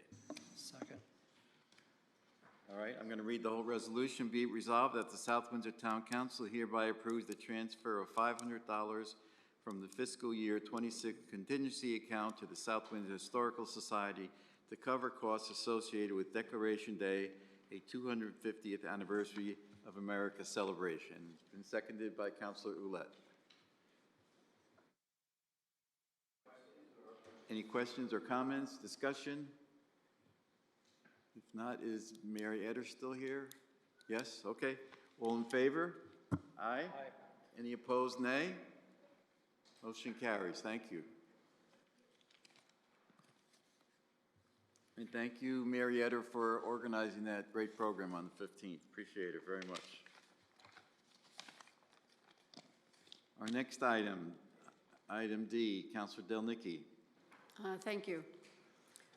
Resolution referring the proposal to reconstruct Chapel Road West with John Fitch Boulevard to Main Street, of which will include the removal of existing pavement and base material, installing new process aggregate base, installing new drainage structures and pipes, installation of new curbing and pavement, installation of sharrow markings for sharing the road for cyclists, as well as restoration of any disturbed driveways and lawns. Okay, Tori is supposed to be presenting, I guess. Back again. No, I know, I haven't finished reading the resolution because having Tori's I'm going to name. read the rest of the resolution, Tori. Hang on one second. Yeah, let me finish, because it threw me off having your name there, Tori. Thank you. Whereas Chapel Road is a local collector road with pavement structural deficiencies, and whereas CROG, Capital Region Council of Governments, has identified Chapel Road as a priority bike pathway, and whereas the town held a public information meeting on December 18th, 2024, reviewing the various bike paths designs for Chapel Road, inquiring about public water for this area. And whereas a canvas letter was sent to property owners from MDC, the Metropolitan District Commission, regarding a water service extension along Chapel Road on April 24th, 2025 and May 22nd, 2025. And whereas 2 public information meetings were held by MDC on March 4th, 2026 and March 16th, 2026, and 14 of the 25 property owners that could be served by the proposed water main extension stated their opinions at the hearings, whether in person, virtually, or in writing. And whereas on April 27th, 2026, in consideration of the mixed opinions, mostly negative, expressed by the property owners attending the hearing and the lack of any imminent health issues associated with the wells in this area, MDC staff recommended that layout and assessment proceedings for this project as proposed not be initiated. And whereas the town has considered all public input from the previous public information meetings to reconsider the bike pathway design impacts on private properties along Chapel Road. Now therefore be it resolved that the proposal to reconstruct Chapel Road west from John Fitch Boulevard to Main Street, of which will include Sharrow markings, share the road signage for cyclists, and roadway geometric improvements, be submitted to the South Windsor Planning and Zoning Commission for a report pursuant to Section 8-24 of the Connecticut General Statutes. Thank you. Do we have a second? All right, you have a motion made and seconded. Any questions? Councilor Delnicki, you want to continue? Yeah, I think the way the resolution's read, that there is not going to be any bike lanes, right? 0 bike lanes. What you'll notice, I'm sure everyone's seen this before, is the share the road bike or Sharrow markings that you see in the lane itself. Right. And we will provide proper wayfinding signage every 500 to 750 feet. This is very in the concept level still, but this is, I think, based on the feedback we got from the public information meetings a year and a half ago. Noticing that the multi-use path trail on the north side of Chapel Road is too much of an impact to the private residents there, as well as any on-road bike lane usage, which would create a massive corridor, impact frontage as well. I think this is the best compromise for providing bikers a safe route through Chapel Road from Route 5 to Main Street, and satisfying the residents in that area to not impact their properties as much, which is most of what we were hearing during the public information meetings. And I think this is a great resolution. We will widen the road slightly to provide those fog lines that are not currently there throughout the corridor, and it provides a safety measure for road users. You might not know it, but those fog lines really make you stay in between the lines, and it provides a safety factor for cyclists in any situation. But there will be plenty of signage there to show that the cyclists will be there in any circumstance as well. So east and west side will have, perfect. Yep. so it'll be painted within the driving lane, just like what you see in Manchester? Exactly. Okay, thank you. Yep. All right, thank you. Any other questions? Me? So did I hear a voice? Yes, you did, and Okay. a face on a screen. Councilor Pendleton, sorry, I'm looking at this screen, you're not on it. No worries. Thank you very much. I finally made it. Happy to be here. So my question is, were the residents of Governor's Highway informed of this meeting this evening to be able to have an opportunity to talk and speak about the situation prior to us voting, during discussion or after discussion or anything like that? Do you know? I know, previous to my tenure here, Elizabeth, there's been a few public information meetings or at least one public information meeting that was held in okay. They're discussing item D right now, Chapel. You asked about governors, which is the next item. I'm sorry, Chapel Road with thank you so much for clarifying that for me. I apologize. My brain is on Governors because that's the neighborhood that I'm related to and I'm connected to. But you're discussing Chapel. So with Chapel, was the water company and the sewer company informed about this meeting this evening? Because I know that they wanted to have an input on what was going on with the road. So for Chapel Road, we did go through a process. Back in 2024, we had the public information meeting. And then there was 2 public information meetings held with MDC in 2026 regarding upgrading the water service in Chapel Road. Based on the feedback that we got from residents regarding the costs that would, inhibit the stakeholders in that area, it was not preview for MDC to go through that process. So we're at the new beginning stage of the concept level of Chapel Road reconstruction here. Trying to provide bikers a safe, transit through that corridor and trying to appease the stakeholders in that area as well. So there will be another public information meeting held once we get to a preliminary design process and to show any type of impacts to the stakeholders, but we're not at that level yet. Okay. I know because I lived through this. I'm one of the towns in South Windsor that had septic and well, and the folks that lived on our street, and my dad owned the house since 1956, chose to go with the septic, not the well, because they love their artesian well water 190 feet down.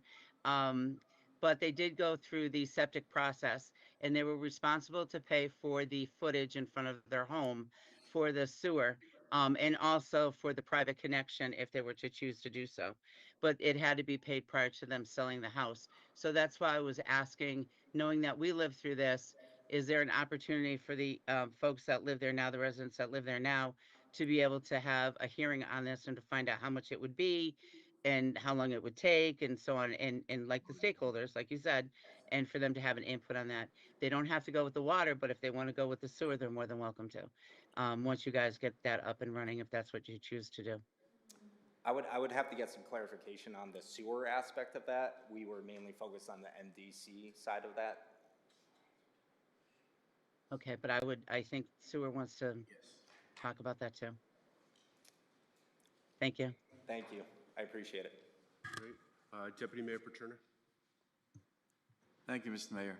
So, Tori, I just want to make sure I'm clear because we had a resident here tonight who's concerned about the amount of frontage that may be taken away for the roadway and the foundation of her home, and it's brick, and that's therefore the cars are going to rattle and those bricks are going to be deteriorating. So, can you explain how much you're actually taking of the road? So roughly right now, the existing roadway width is around 20 to 22 feet wide, varying in the corridor. What we're proposing is a 26-foot wide corridor, so really widening approximately 2 feet on each side. And this is a rough estimate, but I don't see too much impact to private property. What I would expect to see is temporary rights needed for just grading and driveway apron reconstruction. I'm not foreseeing too many impacts to the vegetation out there, but if we see anything and we have our public information meeting during preliminary design at 30% level, once we have that hearing, we could address any specific conflicts that maybe a stakeholder may have. Okay, and I haven't driven down Chapel Road lately, but if she's talking about trees in her front yard and a retaining wall that's already there, I'd appreciate it if you met with some of these homeowners before the work begins to explain the distance and what's happening. I'd be more than willing to. And save those trees. No. Okay. All right. Definitely. Thank you, sir. Yeah. I apologize. Oh, Mr. Maniscalco, why don't you go ahead? Just wanted to point out from a procedural standpoint, we're just at the point where we're asking an 824 to be done. So I believe after the 824 is approved, it still has to come back to the council for approval and all that sort of stuff. So there'll be plenty more public conversation to be had. We're not approving the whole project tonight. Right, correct. Okay. Right. Thank you for that, because it saved me from a question. But I heard earlier about bike paths on either side. That was an earlier concept that was provided, and we're not doing bike lanes on the road. Okay. Anybody else? All right. All those in favor? Aye. Aye. Any opposed? Any abstentions? Passes unanimously. Thank you. Thank you very much. Aye for me too. What? We're up to 13E. Deputy Mayor Paterno, can you do that one? 13E, resolution supporting the design and construction improvements for Governor's Highway between Ellington Road, Connecticut Route 30, and Talbot Lane. Whereas the town of South Windsor has received increasing concerns regarding the increasing heavy truck traffic along Governor's Highway between Ellington Road, Connecticut State Route 30, and Talbot Lane. And whereas the South Windsor Engineering Department is working on design improvements to aid in the reduction of heavy truck traffic and decrease speeds along this section of Governor's Highway. And whereas the South Windsor Engineering Department has initiated the 824 referral process and has subsequently been approved through the South Windsor Planning and Zoning Commission. And whereas the Engineering Department will now proceed with finalizing these proposed design elements, including a roundabout approximately 850 linear feet east of Talbot Lane, and will proceed with construction once completed. Now therefore be it resolved that the Town of South Windsor Town Council hereby reaffirms the need for the proposed improvements to assist in decreasing the volume of heavy truck traffic through the residential section of Governor's Highway. Be it further resolved that the South Windsor Town Council hereby authorizes the South Windsor Engineering Department to proceed with these design improvements. Does anybody have any questions or concerns? I do. Councilor Pendleton. Now, this is the one where I'm asking if the residents on Governor's Highway have been invited for their input on this. And if there's an exhibit that goes with this, is it the roundabout? Is it, I mean, do they know about this to be able to have a voice on it? This is their neighborhood. And did they have a voice on this? Do we know? And does it have to happen?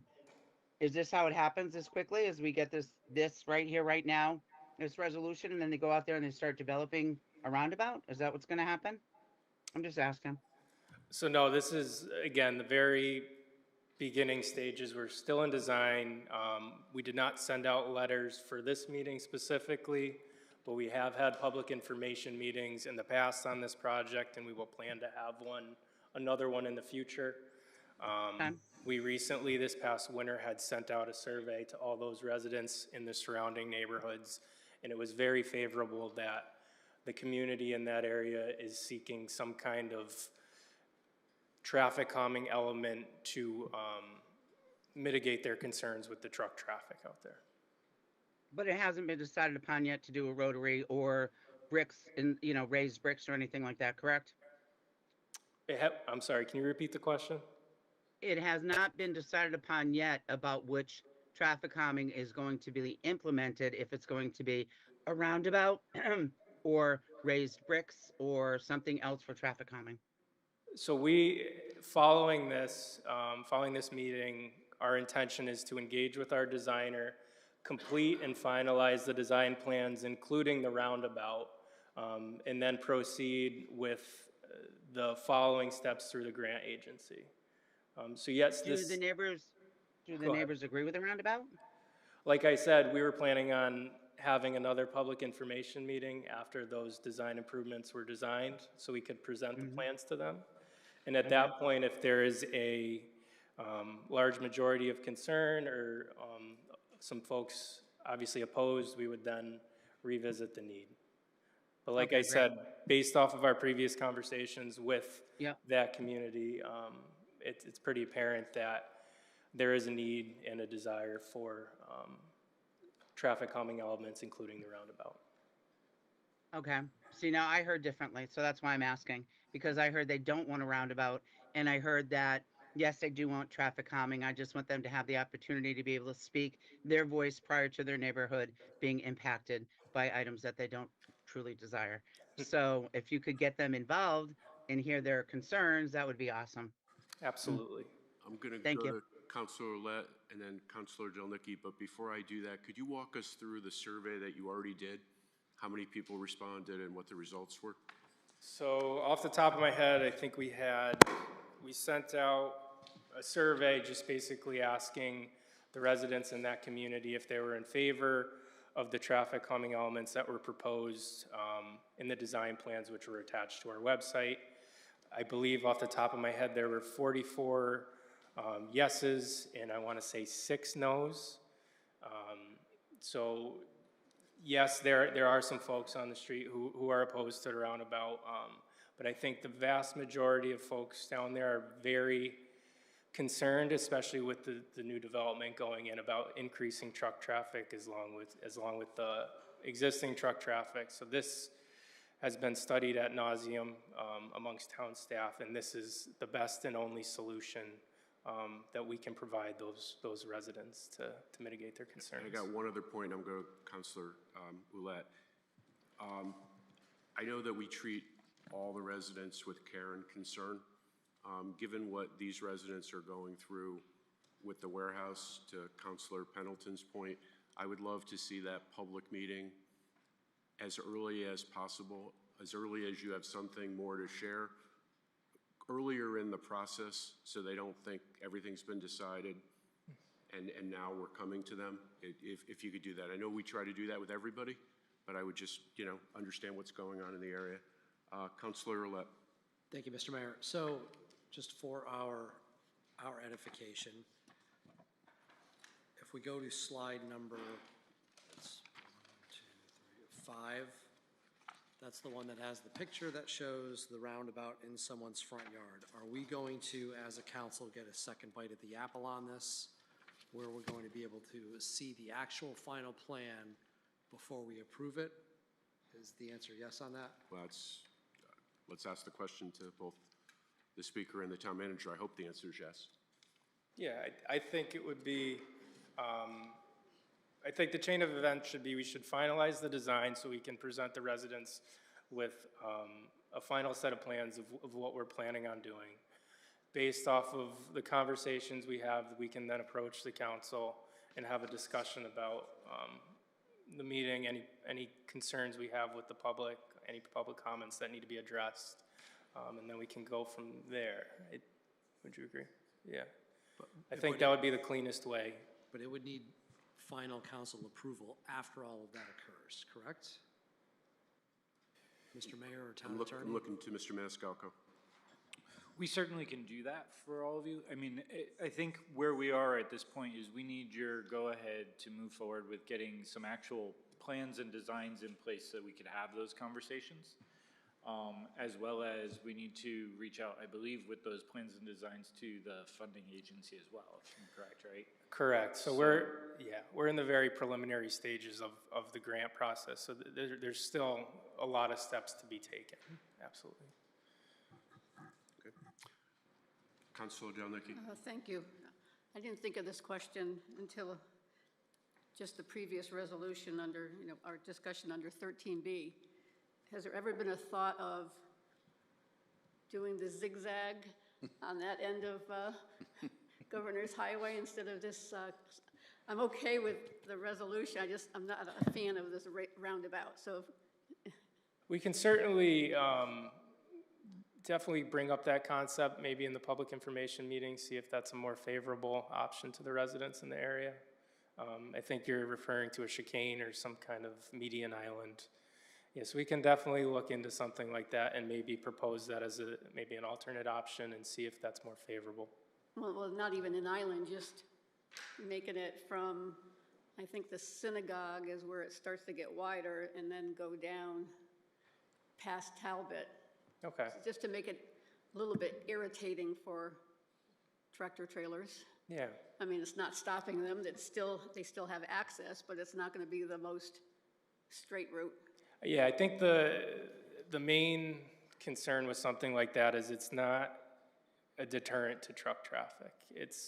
It'll slow down traffic, obviously, but it won't be something that a driver's gonna look at and be like, I'm not gonna go down that way again. I think what we're trying to get is obviously not be restrictive to through trucks on Governor's Highway, but we're looking to put something in place that maybe makes them want to take a different route or seek a different option. Yeah, because I know when I was going into West Hartford and I ended up in one of those streets, I'm like, I'm never going on one of those streets again because I don't. It's confusing. Yeah, because you're trying to stay on your side of the road because there's no center line either. Okay, thank you. You're welcome. Deputy Mayor Paterno. Thank you, Mr. Mayor. Kevin, could you just make sure that Mr. Maniscalco knows when those public meetings are so he can circulate it to the whole council, so if some of us wanted to attend, we could be there? Absolutely. Thank you.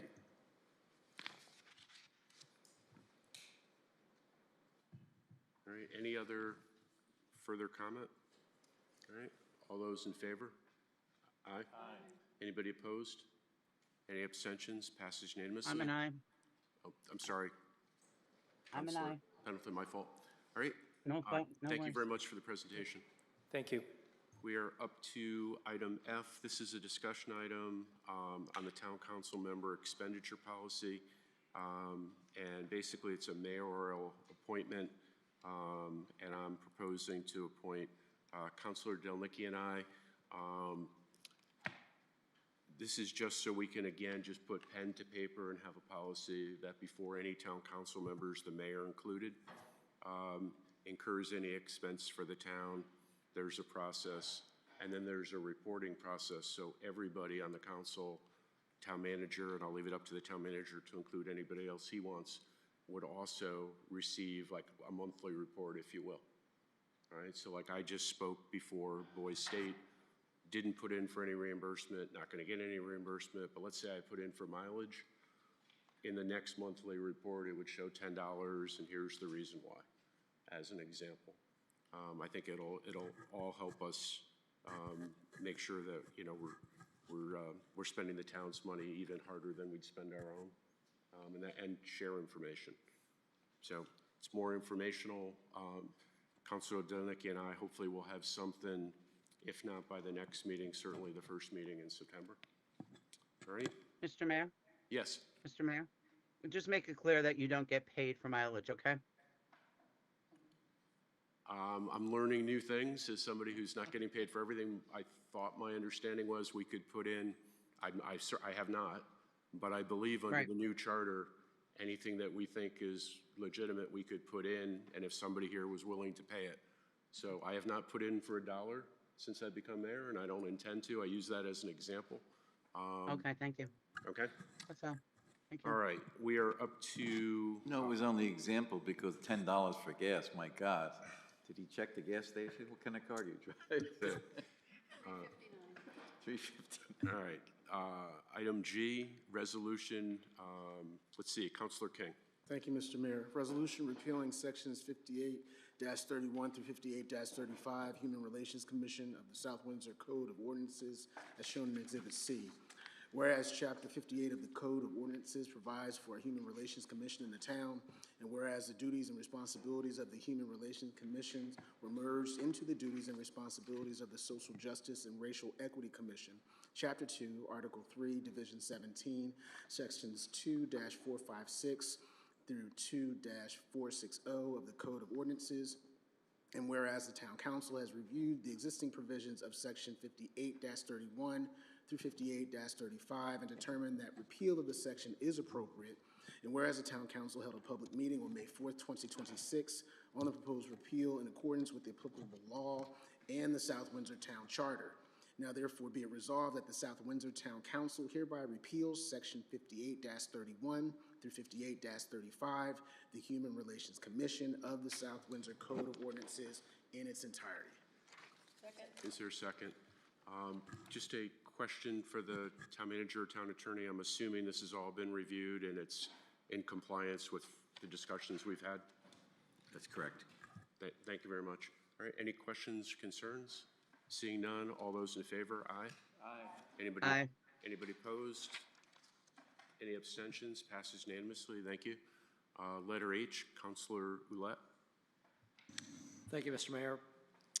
Resolution authorizing Town Manager Michael Maniscalco to sign and execute an easement agreement with the Connecticut Light and Power Company doing business as Eversource Energy for land at 124 Sullivan Ave to install a transformer at Tyler Regional Animal Shelter. Resolved that this municipality grant and convey to the Connecticut Light and Power Company, DBA Eversource Energy, a corporation chartered by the General Assembly of the State of Connecticut and having its principal office in the town of Berlin, County of Hartford, and State of Connecticut, its successors, and assigns permanent rights for the installation, maintenance, and repair of electric and gas lines over, under, and across land situated in the town of South Windsor, County of Hartford, and State of Connecticut as set forth in the proposed easement presented to this meeting, which is hereby ordered filed with the records of this meeting, and resolved that Michael Maniscalco, as town manager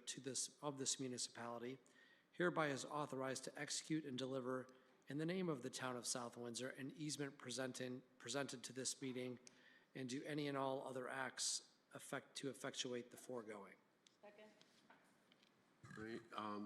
Mr. Maniscalco, this is like a normal. Sure. So just so everybody kind of understands what we're trying to do, for those of you who have seen behind the behind tracks, the Tyler Animal Control Shelter, there is a tower that was recently put up. That's a cell tower that the town is using for emergency services, radio communications, but it's also an opportunity for the town to actually make some money back by renting space out on that tower for cell phone providers. It's identified as one of the areas that is impacting our community in terms of cell service, and those providers can hang equipment up there. In order to do that, we also need to have an easement provided that will allow a transformer to be put on some property and connect in with Eversource, which is what you guys are approving today. All right. Deputy Mayor Paterno. Thank you, Mr. Mayor. Mr. Maniscalco, do they pay us a fee for this easement right? Eversource does not pay us, but the phone providers do that go on the tower. And I can tell you that there is, I can't say the name of the provider, but there's a well-known cell service provider waiting for this easement to get passed that will then be going on the tower. Okay, so. Thank you. All right, Councilor Madison. How many providers can you put in that tower? The number I don't know, because it depends on the type of equipment and the equipment that they want to hang. There's every time they hang a new piece of equipment up there, it has to go through an engineering review, has to go to the siting council, and get approval through there as well. So I don't know the exact number that we can put up there, but I know we could put a couple of them, if not more. So you could probably charge depending on the weight and the size of the equipment. Right, so there's a whole formula and an agreement that we're actually into. The tower cell service providing business is really something of its own scenario, and we entered into an agreement a number of years ago with a company in the area that actually manages and does that sort of stuff, because it's way outside of any of our staff's expertise. So they manage it. They get a little management fee associated with every company they recruit and put up there. So there's a lot of incentive for them to kind of make this happen. And then whatever the other portion of that is comes back to the town as revenue. So so you have an outside vendor that will be managing that tower and the set sites that goes in there. Right, so there's an outside vendor that manages it, they market it, they recruit the cell service companies, they go through all the engineering, the siting, all those sorts of things. Okay, thank you. Councilor Pendleton. Yes, Mr. Maniscalco, can we have this same thing done up for the rest of the cell towers for our community? Yes, I believe it was done maybe, well, not this easement agreement, because we didn't need that for, I'm guessing you're probably referring to the tower over at VMP, because that tower doesn't need an easement since that's on our property 100%. Perfect. So. Perfect. And we're going to be getting, like what this said with the, what did you call that? What's that? You mean the they're hanging more equipment for the cell service providers? Right. Yes. So there is a provider interested in this tower to hang equipment here. We've worked on some of the other ones, including VMP. I think we may have Dish already up on the tower at VMP. And we've, the company that we've now recruited to kind of do the management of all of this is helping in terms of advertising that space that's up there. So we can get and seeking out the people that would be helpful to the ones to this side of town. Right. For cell phone. Yep. Thank you. I'm still waiting. Okay. All those in favor? Aye. Aye. Anybody opposed? Any abstentions? Passes unanimously. We're up to 13I. Councilor Delnicki. Thank you. approving a flag flying request to fly the United States Coast Guard flag to commemorate the anniversary of the United States Coast Guard from August 1st through August 14th, 2026. Be it resolved that the South Windsor Town Council hereby approves a request to fly the United States Coast Guard flag from August 1st, 2026 through August 14th, 2026, and ask the town manager, Michael Maniscalco, to have the flag raised on the flagpole at the Wapping Community House on Saturday, August 1st, 2026, and lowered on Friday, August 14th, 2026, in honor of the anniversary of the United States Coast Guard as shown in Exhibit D. Second. All right, any questions or concerns? All those in favor? Aye. Aye. Aye. Anybody opposed? Any abstentions? Passes unanimously. Councilor Pendleton, 13J. This is a resolution approving a flag flying request to fly the United States Air Force flag commemorate the anniversary of the United States Air Force from September 17th through September 30th, 2026. Be it resolved that the South Windsor Town Council hereby approves a request to fly the United States Air Force flag from September 17th, 2026 through September 30th, 2026, and ask the town manager, Michael Maniscalco, to have the flag raised on the flagpoles at the Wapping Community House on Thursday, September 17th, 2026, and lowered on Wednesday, September 30th, 2026, in honor of the anniversary of the United States Air Force as shown in Exhibit E. All right, any questions, concerns? All those in favor? Aye. Any Aye. opposed? Any abstentions? Passes unanimously. 13K, Councilor Fitzgerald. Thank you, Mr. Mayor. Resolution accepting the resignation of James Murray from the Water Pollution Control Authority as shown in Exhibit F.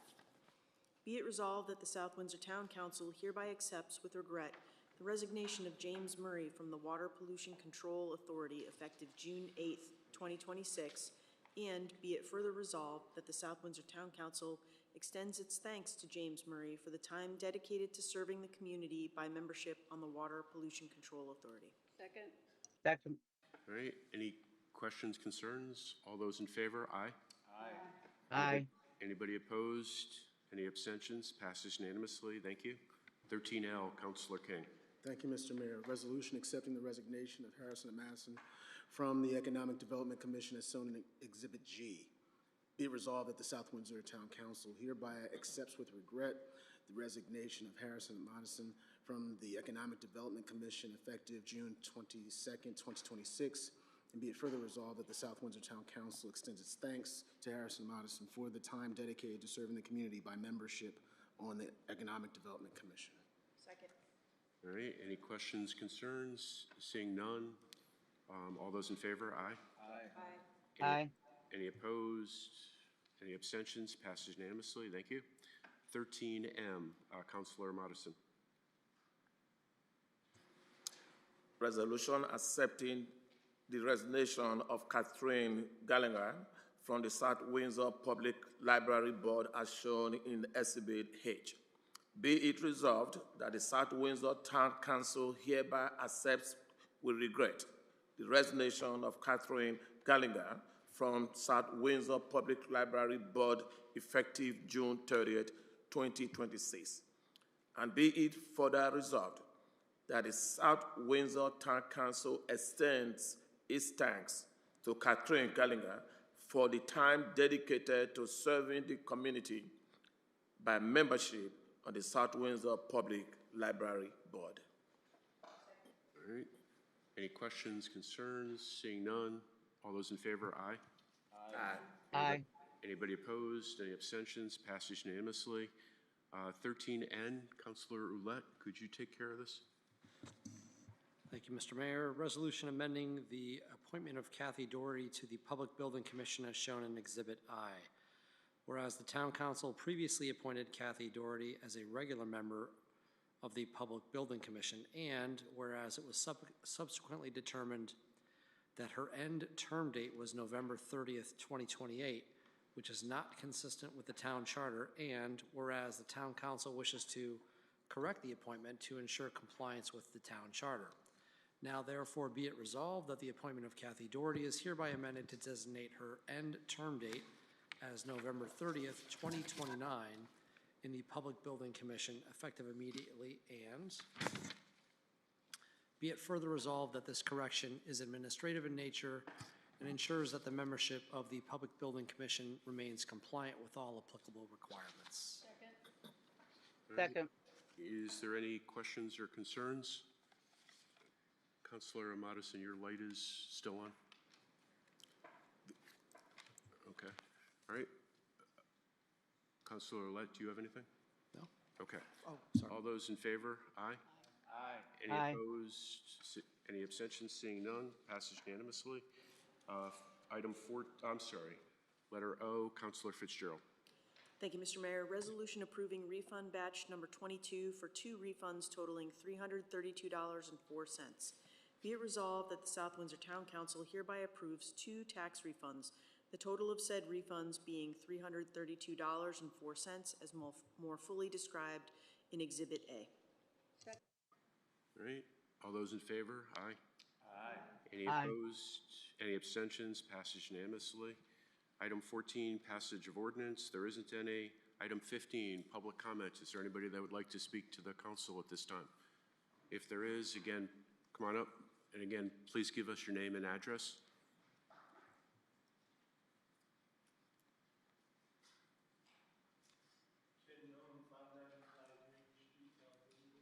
Microphone.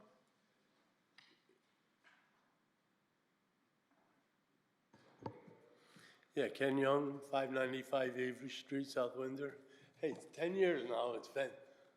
I'm trying to get that guardrail removed. If you guys have a film, could I have you guys watch it? You know what I'm talking about, the movie.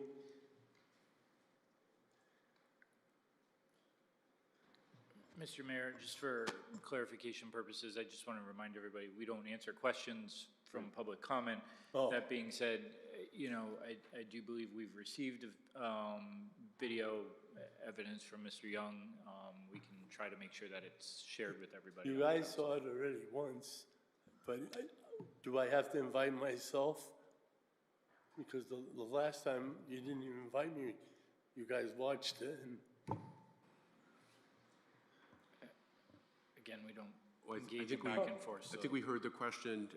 I'll give you my phone number before you leave, and we can have a discussion. We just can't have it during the meeting. all right, well, Nope. you'll know. He knows what's going on. Then I'm done, thank you. Okay. Now, one more thing is on Kenny, the- Kenny, can you please just get in front of the microphone just so the public can Forget hear? about it. I'll talk about it later. Okay. Anybody else from the public that would like to speak to us at this time? All right, seeing none. Item 16, communication for the council. Councilor Delnicki. Thank you. I have a few items, but first, I'd like to make a correction to minutes that have already been approved, the May 18th, 2026 minutes. It's the mayoral appointments to the Energy Committee. One name was, the last name of the individual was incorrect. For the members of the committee, it should read Michelle Althoff, Althoff. As it appears in the minutes, it says Michelle Leip, who is not an elector in the town of South Windsor. So that's the only change to the minutes for May 18th. All the other appointments and alternates are currently correct. Can I just, can I ask the town attorney, can we do this like this? Because normally we vote on changes, so how do we do this?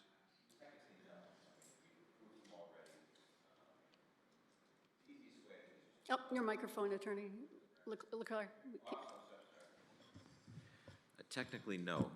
You can note this for the record as you've done as a communication from council, but it's too late to reconsider the item because this was in the May meeting. It's more than, Right. it was not the last meeting. And you've approved those minutes, so I would just have it noted like you did on the record, I think would be the best we can do. Okay. Okay, all right. Go ahead, my phone. Okay, I'd like to take a moment to mention that there will be an electronics recycling drop-off event this Saturday, July 11th, 8 a.m. to 1 p.m. The South Windsor residents can bring their unwanted electronics to the rear parking lot here at Town Hall, located at 1540 Sullivan Avenue. This service is completely free for South Windsor residents, and no appointment is necessary. This is a fantastic opportunity to safely and responsibly dispose of old computers, televisions, and other electronics. A full list of acceptable items or look for future 2026 collection dates, please visit the Public Works page on the town website.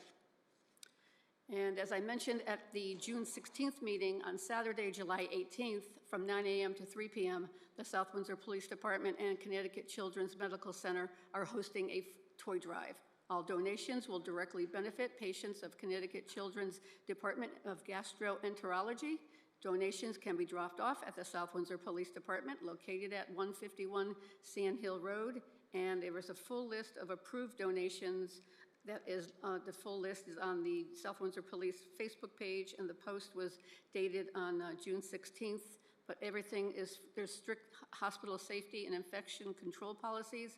All items must be brand new, recently purchased, and unwrapped and latex-free. This past Saturday, I attended the American 250 Independence Day celebration at the state capitol, and we had several speakers. The Honorable Denise Merrill, the chair of America 250 Connecticut Commission, Christine Pitsley, she's the co-chair of Connecticut, or CT Vets 250, and commander of American Legion 210, and Brigadier General Thomas Olander, Chief of Staff for Connecticut Air National Guard, and the governor unexpectedly also attended. But there's a site for CT Vets that if you'd like to visit, it's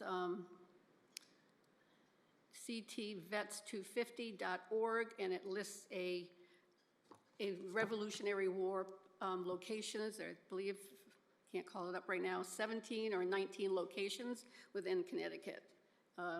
So it was a great, about an hour presentation. And since we didn't have asked questions during the town manager's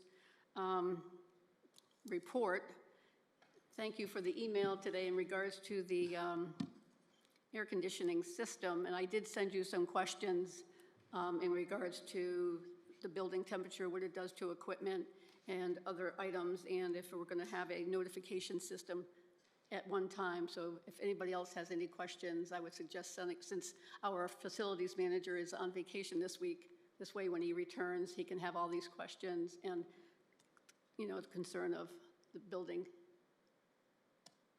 That's it. Mr. Maniscalco, and then I'll go Thank to you. Councilor King.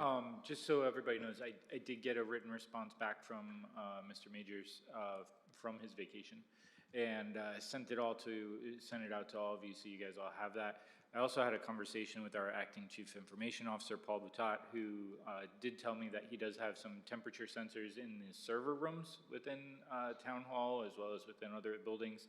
And he said he does not get concerned till temperatures reach around 90 degrees. The building was at 80 early this morning, and Mr. Majors kind of went through his system with checking and making sure everything's maintained and all of that. So I would direct you to that email and tell you that after having the conversation with our Chief Information Officer, I did feel better about the equipment in the building. So. All right. Councilor King. Thank you, Mr. Mayor. Just real quick, on your town manager report, Mr. Maniscalco, you talked about staffing, hiring, and organizational transitions, which is awesome. One of the things that I was wondering if we might be able to do, suggestion, purely because, well, being transparent, because I have a 16-year-old son, if there's a way for our businesses to say when they're hiring, or even for our town to say when they're hiring young people. We have a lot of young people looking for work. We know, we talk about our school system all the time and all the buildings we want to build. These kids have nothing to do. And if there's a way for our local businesses, just like how many times we get presented with a local business that says, well, why don't we look at South Windsor residents first for certain things? I would love to see something perhaps under Ms. Vanessa's report about some current job openings for kids, even if there's an internship or something in the town hall. Or something to that effect, whereas kids will know that, okay, these particular businesses are hiring young people, even if it's just for the summer. just something to think about. Certainly, we can try to highlight some of that. I would say that age group of probably 16 to 18 is probably one of the hardest age groups to actually find a job, particularly nowadays. And I would also say that municipalities are one of the largest hiring entities of that age group, specifically associated with our seasonal work, either recreation, so summer camp counselors, lifeguards, things of that nature, as well as in our parks department with individuals out there actually doing maintenance in our parks for those seasonal jobs. I happened to be over at the summer camp today for the first day of the week and walked around, and I think if you have the chance to walk through there, you'll notice that it's really run by young people, and they do an amazing, amazing job for us. So we'll certainly see what we could do to get some of those statistics for all of you so you could kind of see that as well as try to highlight that moving forward. And if I could just follow up with just one thing, just for our local businesses, you need people, the kids want to work. And I know that one of the discussions was, well, they can't stay out after 10 o'clock. You know, let them make that decision for you or let the parents make that decision. Please, the children want to work, and the last thing we need is for our kids to be running amok because they don't have a job, especially here in South Windsor, if they're available. So thank you for that again, Mr. Maniscalco. Councilor Pendleton. Thank you. As far as, I'm going to follow up with Councilor Dudnicki's report on the 250th Patriot that we may have from the Revolutionary War. I belong to the DAR, Daughters of the American Revolution, because my patriot fought in the American Revolution down in Virginia. And I highly recommend that if anyone is doing their genealogy or need more information, to please contact me. I can get you in touch with the right people who can get you hooked up back to your patriot for the DAR for the 250th or help with any of your genealogy. So my phone number is on our website, and you can follow up by contacting me, and I can help you with that. And I'd also like to say that I'd like to follow up on Councilor King's report with the teenagers that would like to work. If any are interested in becoming a firefighter or doing any firefighter work, they meet on Monday nights at Company 3 at 7 o'clock, so they can become, it's the Explorer Post from 14 to 18 years old. So they can have that to do also. Thank you. All right, seeing no one else, there is no executive session. Number 17, can I get a motion to adjourn? So moved. All right, all those in favor? Aye. Aye. Any opposed, any abstentions? We are adjourned.